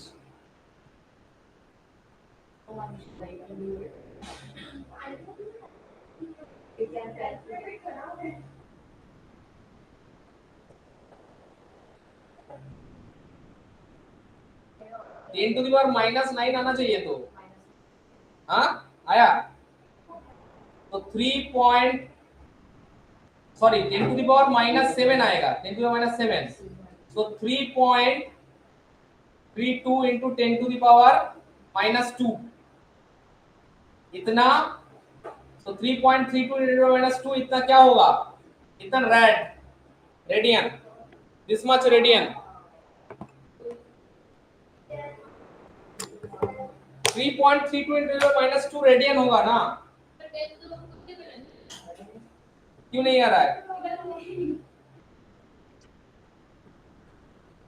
कुछ गलत किसी चीज से कर रहे हो क्या अच्छा ठीक है ये वाला कर लेना चलो फिर इसमें क्या करना है देखो इसमें उतना ही आना चाहिए फिर इसमें क्या करना है हमें पता है थीटा इज इक्वल टू हमें वो चीज है ना कि अर्थ का diameter divided by distance that is equal to theta because that is the parallax method says like that if you draw a diagram तो ये तुम्हारा पैरेलक्स मेथड का ये वाला है अर्थ तो इसका डायमीटर हो ये मेरा ऐसा हो गया ठीक है ना तो ये theta will be equal to ये b by d तो b है उसका diameter you know b is 1.2 into कितना था 1.28 into 10 to the power 7 तो b by d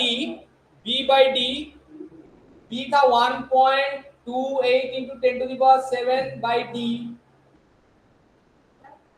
is equal to जो थीटा का वैल्यू आया था 3.32 into 10 to the power -2 now get the value of D. यहाँ से वैल्यू डी ऑफ वैल्यू को কি হয়েছে? It will be सर एक काम करो, एक कैलकुलेटर की হ্যাঁ আইএসসি দের আসবে হ্যাঁ WBS WBBS BCSH ওটা তো আসবে কাউন্সিল না না কোনো চাপ নেই সিবিএসই দিচ্ছিল হ্যাঁ না ওকে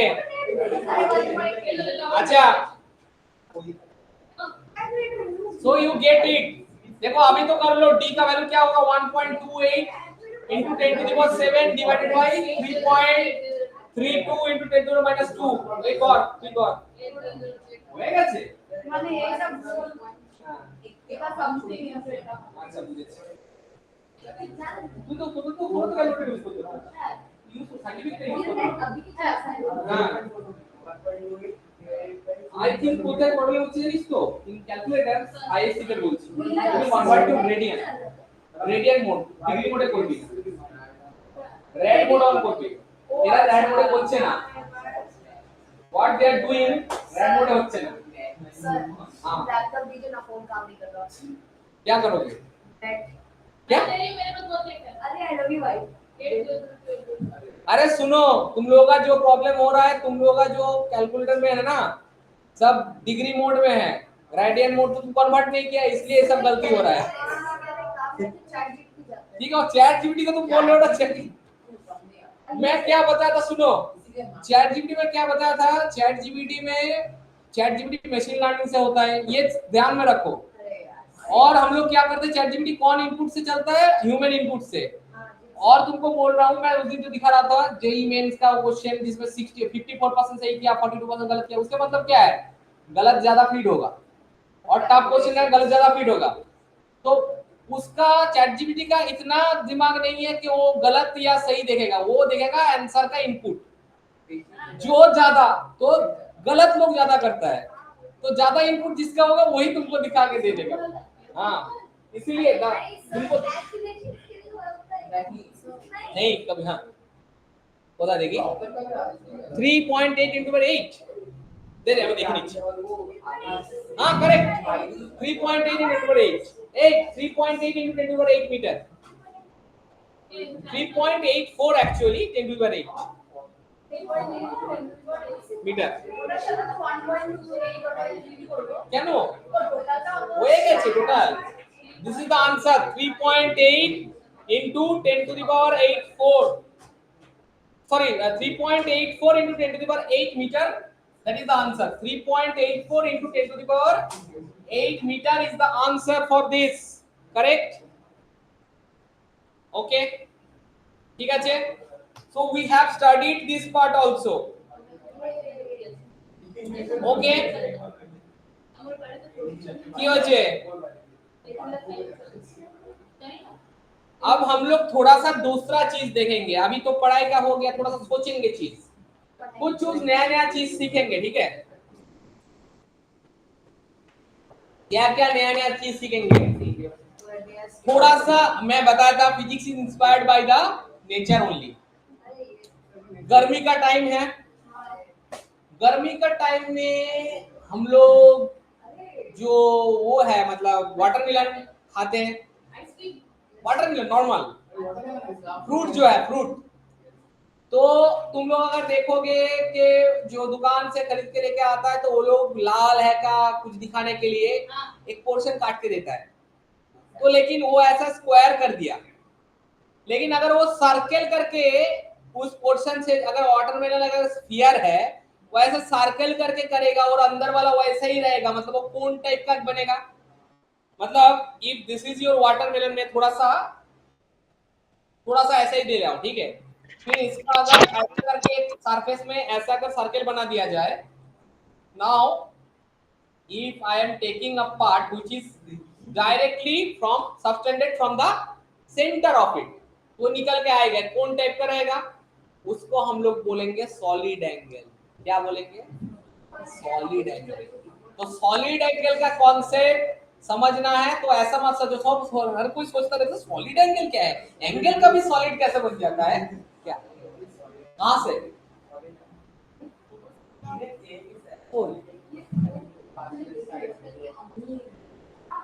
सॉलिड एंगल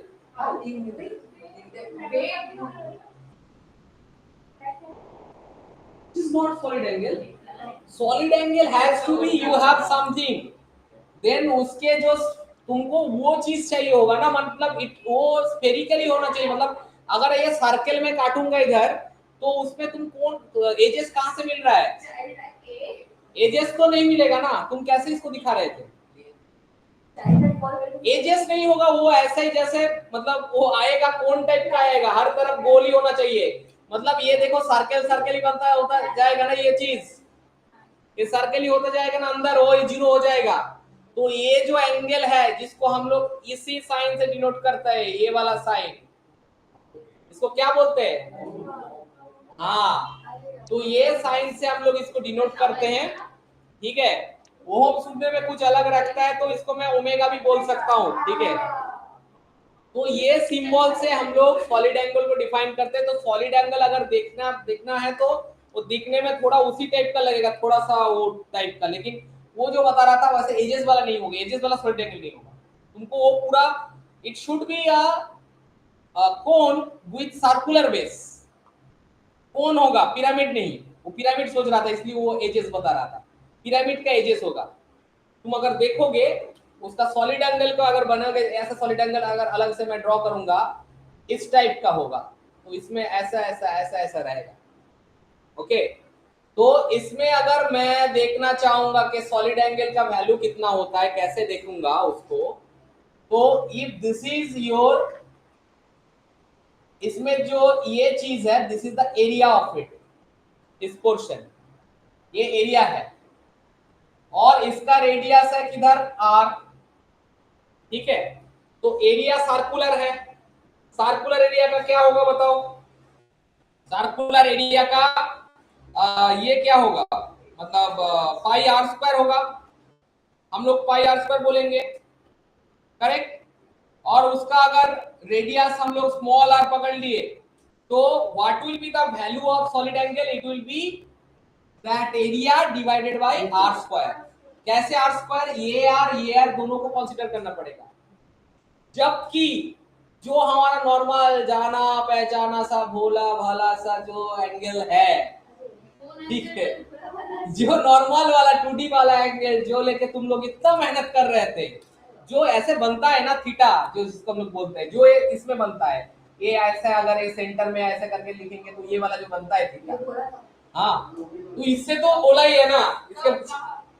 तो इसका अगर अगर हम लोग देखेंगे, इसको अगर हम लोग ये एंगल को अगर मैं थीटा से डिनोट करूंगा, ये जो इसको हम लोग बोलेंगे what type of angle we can say this thing, 2D angle, 2D angle, और it is known as 2D angle, correct. So that should be, देखो इसका अगर ये वाला आर्क का जो वैल्यू है वो अगर s होगा और रेडियस r होगा तो theta will B s by r in this case, okay, but in this case this thing will be, ये जो मेरा ये वाला था, ये solid angle will be a means इसका एरिया बाय r स्क्वायर। तो कभी कभार सॉलिड एंगल वाला कॉन्सेप्ट आता है, क्यों ये चीज हमें याद रखना चाहिए, ग्रेविटेशनल पोटेंशियल बोल के एक चैप्टर है, उसमें जाके इसका जरूरत होगा, तब कुछ इंटीग्रेशन करना पड़ेगा, सॉलिड एंगल ढूंढ के वो पूछेगा कि पॉइंट पूछ लेगा, तो हम लोग एक कोण समझ लेंगे कि वो कोण को हम लोग इंटीग्रेट अगर करेंगे तो ओवरऑल इसमें कितना हमारा ग्रेविटेशनल पोटेंशियल निकल के आ जाएगा। कॉन्सेप्ट ऐसा होता है, क्लास 12 में है, चार्जेस लेके, स्फीयर में चार्ज है तो सॉलिड स्फीयर है, उसमें सॉलिड एंगल सोच के हमको करना पड़ेगा। तो ये कॉन्सेप्ट अगर याद रहेगा सॉलिड एंगल वाला, तो ये चीज जाके हम उसमें कर सकते हैं। तो ये मेजरमेंट का एक है 2D और ये 3D वाला कॉन्सेप्ट एंगल का, सॉलिड एंगल है, नॉर्मल जो एंगल है। না না r এটা কি এটা তো r square this is r square a by r square this r is r this 2r this 2r I have to consider. Okay, so we understand about the solid angle concept and plane angle concept. Plane angle was earlier we know it, solid angle भी पता चल गया. ठीक है. हाँ what this formula, this is solid angle लिखो. हाँ this is plane angle, this is solid angle. और 5 मिनट होगा ना. ठीक है चलो.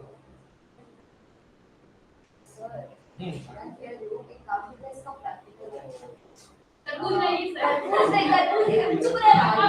आइसक्रीम का स्फीयर उसके तुमको हमेशा सब कुछ चीज जाके आइसक्रीम में ही क्यों पहुंचता है? नहीं चलेगा. नहीं एक्चुअली आइसक्रीम लवर है ना. अरे गर्मी में कौन नहीं सर. गर्मी में आइसक्रीम जो है ना बॉडी में हीट पैदा करता है, पता है तुमको? और और गर्मी में कौन सा वाला चीज सही है पता है? एक थोड़ा सा सही वाला आरओ पानी ले लो, थोड़ा सा ठंडा कर लो उसको, थोड़ा सा नींबू ले लो, थोड़ा सा जीरा दे दो, थोड़ा सा सोडा मिला दो, बस जीरा वाटर हो गया. हाँ सोडा नहीं देने से भी और भी अच्छा है. शिकंजी कर लो, शिकंजी बस. वो असल में तुम्हारा बॉडी को बॉडी हीट को खाना. सो द कॉन्सेप्ट इज हमको वो समझ में नहीं आता है ना. हम लोग बायोलॉजी पढ़ चुके हैं, फिर भी हम लोग सोचेंगे कि आइसक्रीम क्यों नहीं हमको खाना चाहिए, क्योंकि आइसक्रीम अगर खाओगे वो है fat, body immediately start to digest it, तो उसको ज्यादा हीट पैदा कर देगा, तो तुमको आखिर में ठंडा नहीं महसूस होगा. हाँ तरबूज भी ठीक है क्योंकि पानी जैसा ही है. रूह अफ़ज़ा ले लो. चलो सुनो अभी come to the next point.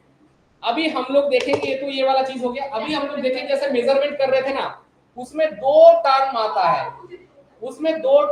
है. एक आता है accuracy, one term is accuracy, another term is precision. इसका मतलब क्या है? मतलब मैं तुमको बोल रहा हूं कि आज का क्लास स्टार्ट होगा 5:30 से, जैसे हुआ था. तुम लोग कोई 6 बजे आ गया सारस्वत को, तो सारस्वत का क्या है? सारस्वत क्या है? उसका जो है उसका एक्यूरेसी कम है टाइम के हिसाब से. मैं उसको क्रिटिसाइज नहीं कर रहा हूं, लेकिन अभी मैं देखूंगा सारस्वत का मैं देखूंगा हर जो शुक्रवार के दिन, फ्राइडे का दिन सारस्वत का क्या टाइम टेबल रहता है. हर टाइम में ही सारस्वत घुस रहा है. 5:55, 5:57, 5:45, तो इसमें ही आ रहा है. मतलब उसका 5:45 से 5:06 के अंदर ही उसका आना जाना का चल रहा है. ठीक है, जाना नहीं आना का हो रहा है. सो मतलब उसका एक्यूरेसी कम है लेकिन प्रिसाइज है वो. और जैसे आकाश का जैसे कि एक्यूरेट भी है, प्रिसाइज भी है. ठीक है, क्योंकि नहीं जैसा है आकाश ओनाइजा. और कौन आ जाता है? हाँ नहीं, उसके बाद घुसता है वो आदित्य. उसके बाद आज भी तो ये हमारा मानता सा आज भी वो आ गई थी. हाँ टाइमली. हाँ, तो that is why I am saying you are accurate, but I can't tell that you are precise because तुम्हारा ये सेकंड दिन है. मैं तुम बहुत दिन देखूंगा फिर. इसका मतलब क्या है? इसका मतलब क्या हो गया? सुनो, अभी मजाक तो हो गया, मतलब समझ लो. एक्यूरेसी होता है अगर मेरा एक स्टैंडर्ड वैल्यू है एक्सपेरिमेंट में या फिर किस चीज में, उसका जितना नजदीक तुम जा पाओगे your value is that much accurate. That is the thing. और प्रिसाइज होता है कि तुम नंबर ऑफ एक्सपेरिमेंट बढ़ा रहे हो और हमेशा तुम्हारा वैल्यू जो है सेम टाइप का आ रहा है. That means it is precise value.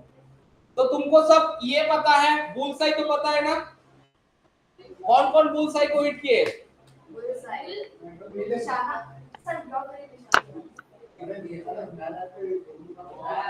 तो इसमें मैं अगर एक चीज बता दूं,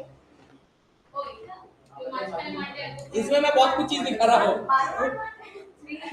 देखो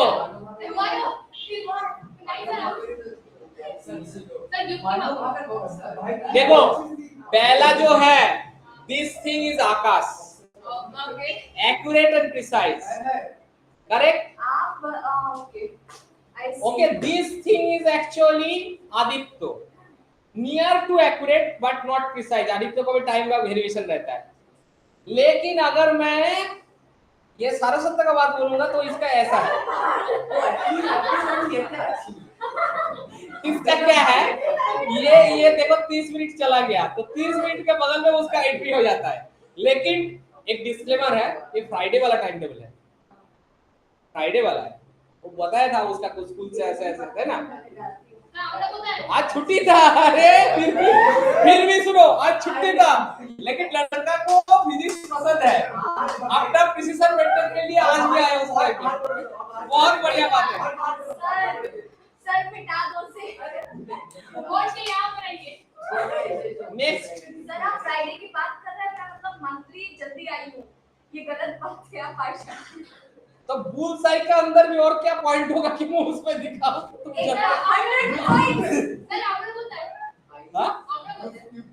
No, I can't. ना इशिता है।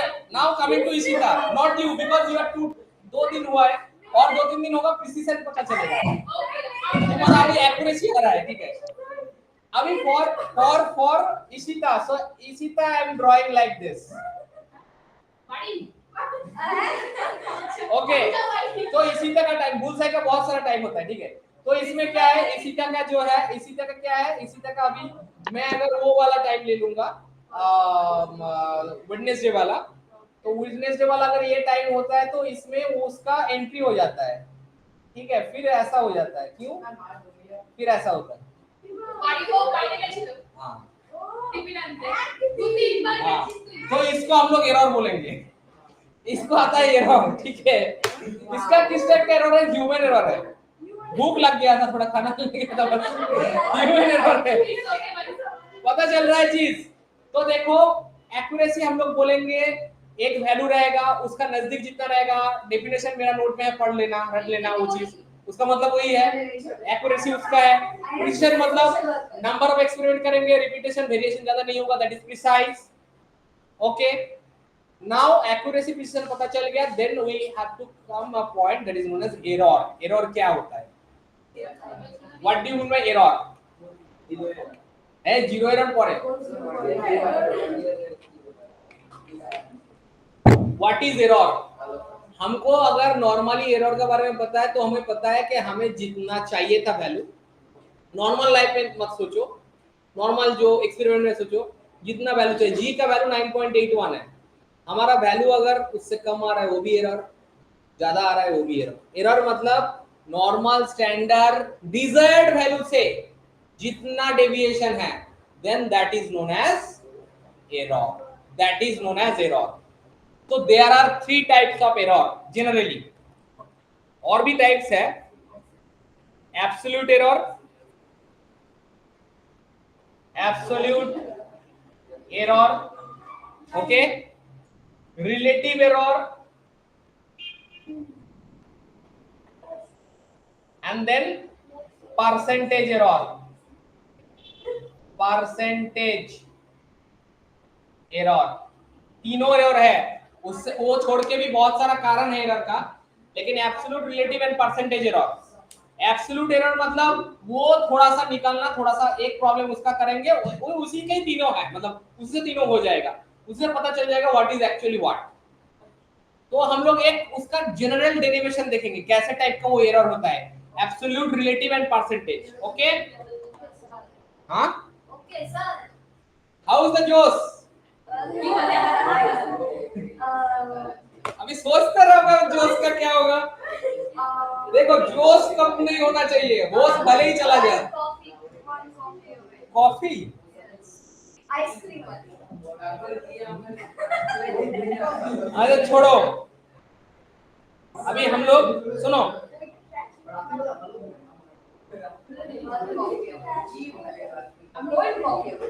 अभी हम लोग एरर को समझेंगे। Okay, so actually what I say about absolute, absolute, relative and percentage error, what I say about it, this is the measurement of error. अगर एरर को दूसरा तरीके से समझेंगे वो भी एक चीज होता है, systemic error, random error, that is different. But अगर उसका कैलकुलेट से वो ऐसे सोचेंगे जो हम लोग को निकालना पड़ेगा, that is absolute, relative and percentage. Okay, now what is your absolute error? लिखो the magnitude of difference. लिखो absolute error, the magnitude of difference, the magnitude of, लिखो लिखो लिखो, the magnitude of difference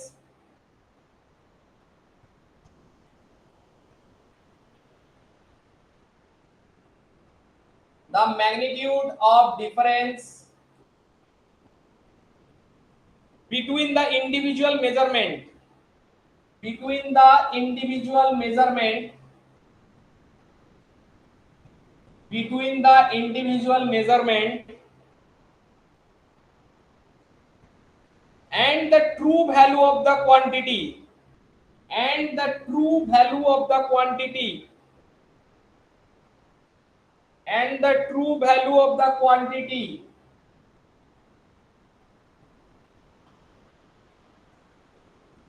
is known as absolute error of the measurement, is known as absolute error, absolute error of the measurement, absolute error of the measurement. कैसे निकालते हैं वो बहुत important चीज है जो मैं कर रहा था.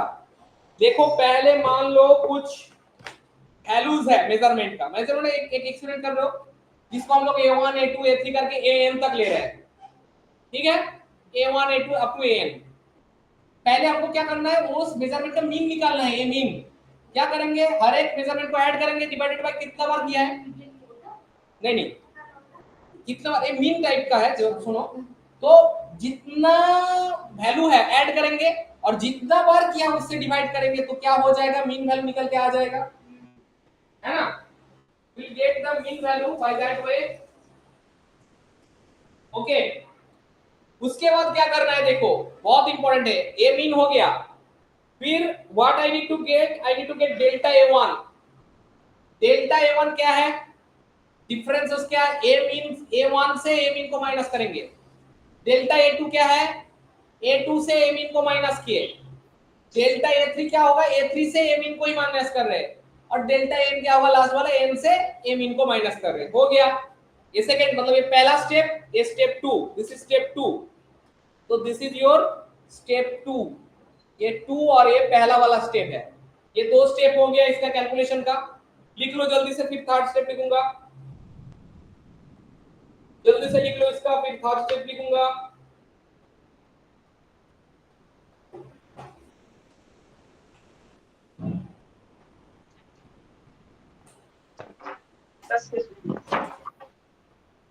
हो गया क्या?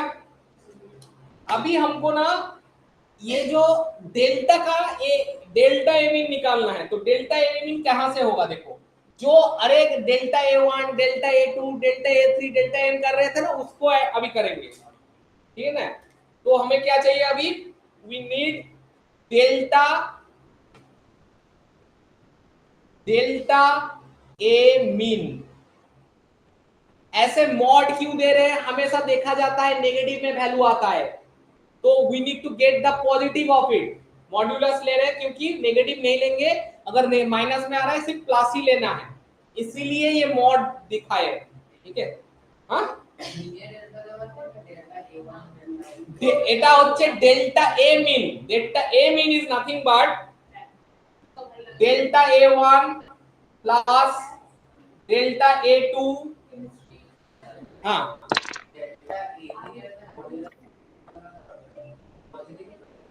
कोनटा ना, we have to represent like that. Actually it will come if you do this, all these things positive, it will come positive only. Yes, it will come positive only, correct. तो हम लोग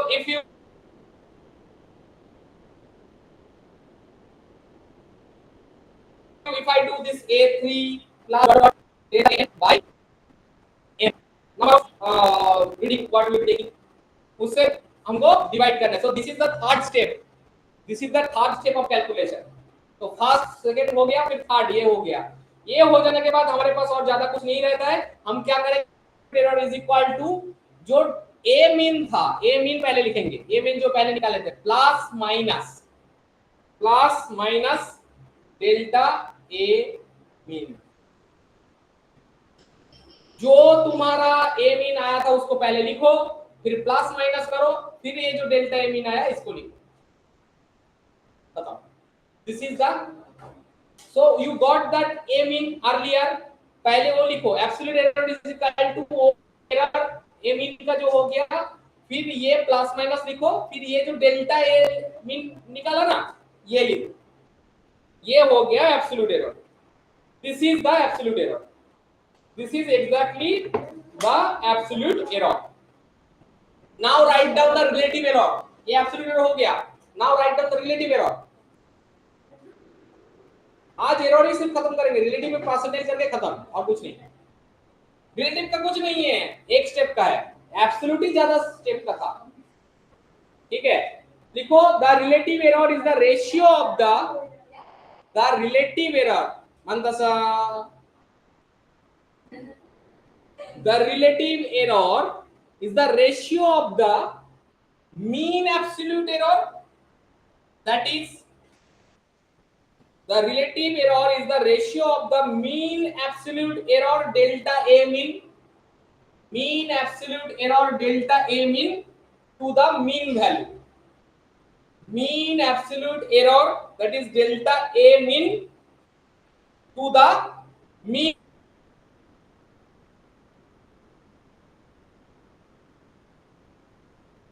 value, उसका will be delta a mean divided by a mean, that is your relative error. Relative error is nothing but delta a mean divided by a mean. Okay, now if you know delta relative error, percentage error क्या होगा, ये जो delta a mean by a mean हुआ ना into 100, that is your percentage error. Delta a mean by a mean is equal to your percentage error. Okay,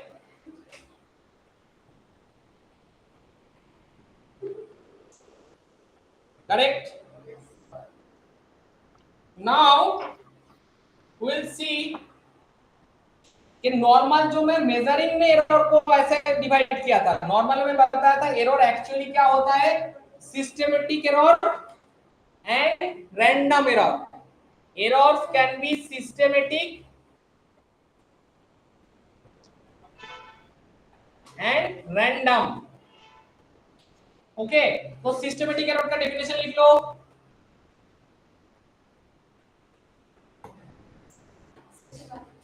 Systematic error,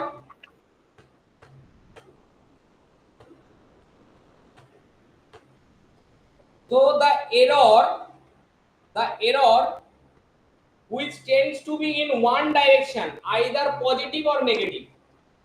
The error which tends to be in one direction, either positive or negative. The error, okay, which tends to be in the same direction, either positive or negative. उसका मतलब क्या है, the same direction, either positive or negative. उसका मतलब क्या है, 10 KG तुम्हें चाहिए, 8 केजी मिला मतलब -2, 12 केजी मिला +2, दैट इज सिस्टमैटिक एरर.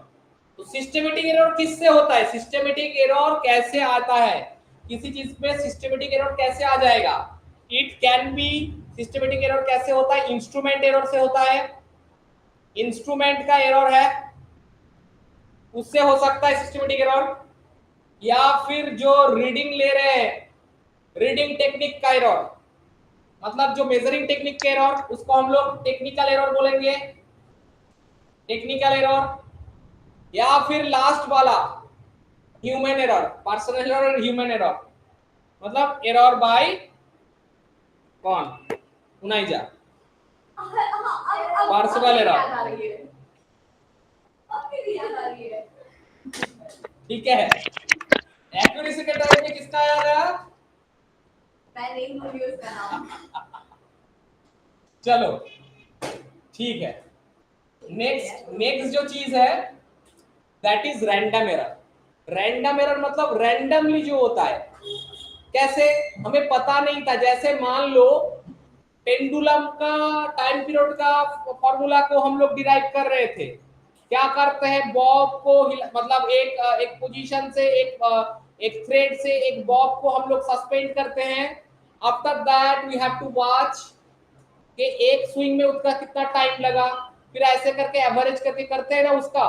मान लो उसी एक्सपेरिमेंट के दौरान हवा का झोंका आ गया, हम तो ऐसे तो बंद करके नहीं कर पाएंगे, नॉर्मली नहीं होता है, वो एनवायरमेंट रहता है, हवा का झोंका आ गया, पेंडुलम थोड़ा सा जैसे कर रहा था थोड़ा सा इधर उधर हो गया, so it is a random error, randomly encounter हुआ उसमें। ओके, रैंडम एरर जो रैंडमली एनकाउंटर होता है due to the random unpredictable fluctuation in experimental. Random error, normally you are doing an experiment, suddenly due to the some external effect, जैसे हवा आ गया, कुछ आ गया, उस हिसाब से उसका कुछ अलग हो गया वैल्यू। जैसे हम लोग वेइंग मशीन में वेट लेते हैं ना, उसको ना ढक के वेट लेते हैं केमिस्ट्री में, वो अगर खुला हुआ रहेगा तो एयर कॉलम का इससे भी उसका अलग सा वैल्यू आ सकता है, तो बहुत प्रिसाइजली हम लोग उसको करते हैं, नहीं तो क्या होगा, रीडिंग चेंज हो जाएगा, वो रैंडम एरर के अंदर आता है। This comes under random error. Okay, that means unprecedented, unpredictable error happens during the machining measurement process. Measurement process के दौरान जब unprecedented मतलब जो सोचा नहीं था और unpredictable हम लोग उसको नेग्लेक्ट नहीं कर पाएंगे, वो आ जाता है, वो रैंडम एरर होता है, वो रैंडम एरर रहता है। ठीक है ना? तो रैंडम एरर को सही करने का हमको क्या करना है, कुछ नहीं, रैंडम एरर हो सकता है, इसलिए हम लोग क्या बोलता है साइंस में, टेक 10 रीडिंग, टेक 20 रीडिंग, जितना रीडिंग दोगे स्टैटिस्टिक्स का जितना वैल्यू बढ़ेगा उतना एरर घटेगा। रैंडम एरर को मिनिमाइज करने के लिए हमको ज्यादा रीडिंग का जरूरत है, और सिस्टमेटिक एरर को मिनिमाइज करने के लिए पर्सन को सही पढ़ना पड़ेगा, नहीं तो टेक्निक को सही देखना पड़ेगा, या फिर इंस्ट्रूमेंट को कैलिब्रेट करना पड़ेगा। जैसे हम लोग वेइंग करते हैं ना, तैयार कर लेते हैं 0-0 केमिस्ट्री में, करोगे कुछ सॉल्ट लिया, पहले एक वो पर छोटा सा पेपर होता है ना, जो जिस पेपर में वेइंग करते हैं उसको वेइंग मशीन में रखते हैं, पहले 0-0 तैयार कर लेते हैं, फिर करते हैं, नहीं तो क्या होगा, गलती हो जाएगा, तो वो सब सही चेक करना पड़ेगा सिस्टमेटिक एरर से बचने के लिए। और लास्ट वाला एरर होता है least count error. Least count error, least count का डेफिनेशन में नहीं आएंगे, वो एरर वाला है, वो दूसरा कॉन्सेप्ट से, कॉन्सेप्ट एक ही है। लिस्ट काउंट एरर क्यों हम लोग बताए थे, जैसे तुम्हारे पास एक मीटर स्केल है, मीटर स्केल का लिस्ट काउंट क्या होता है, उससे जो सबसे कम डिस्टेंस नापा जाता है, that is the simple concept of least count. And in a metre scale it is 0.1 centimetre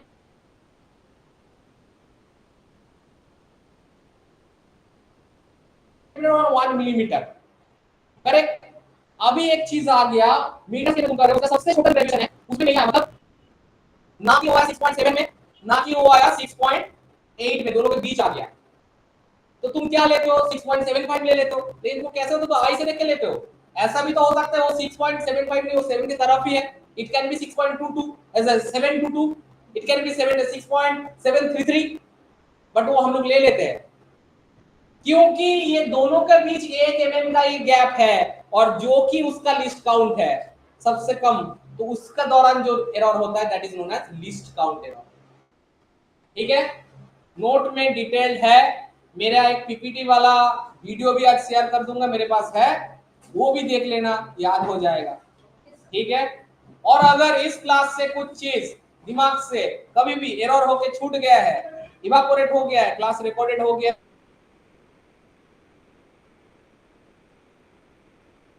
है,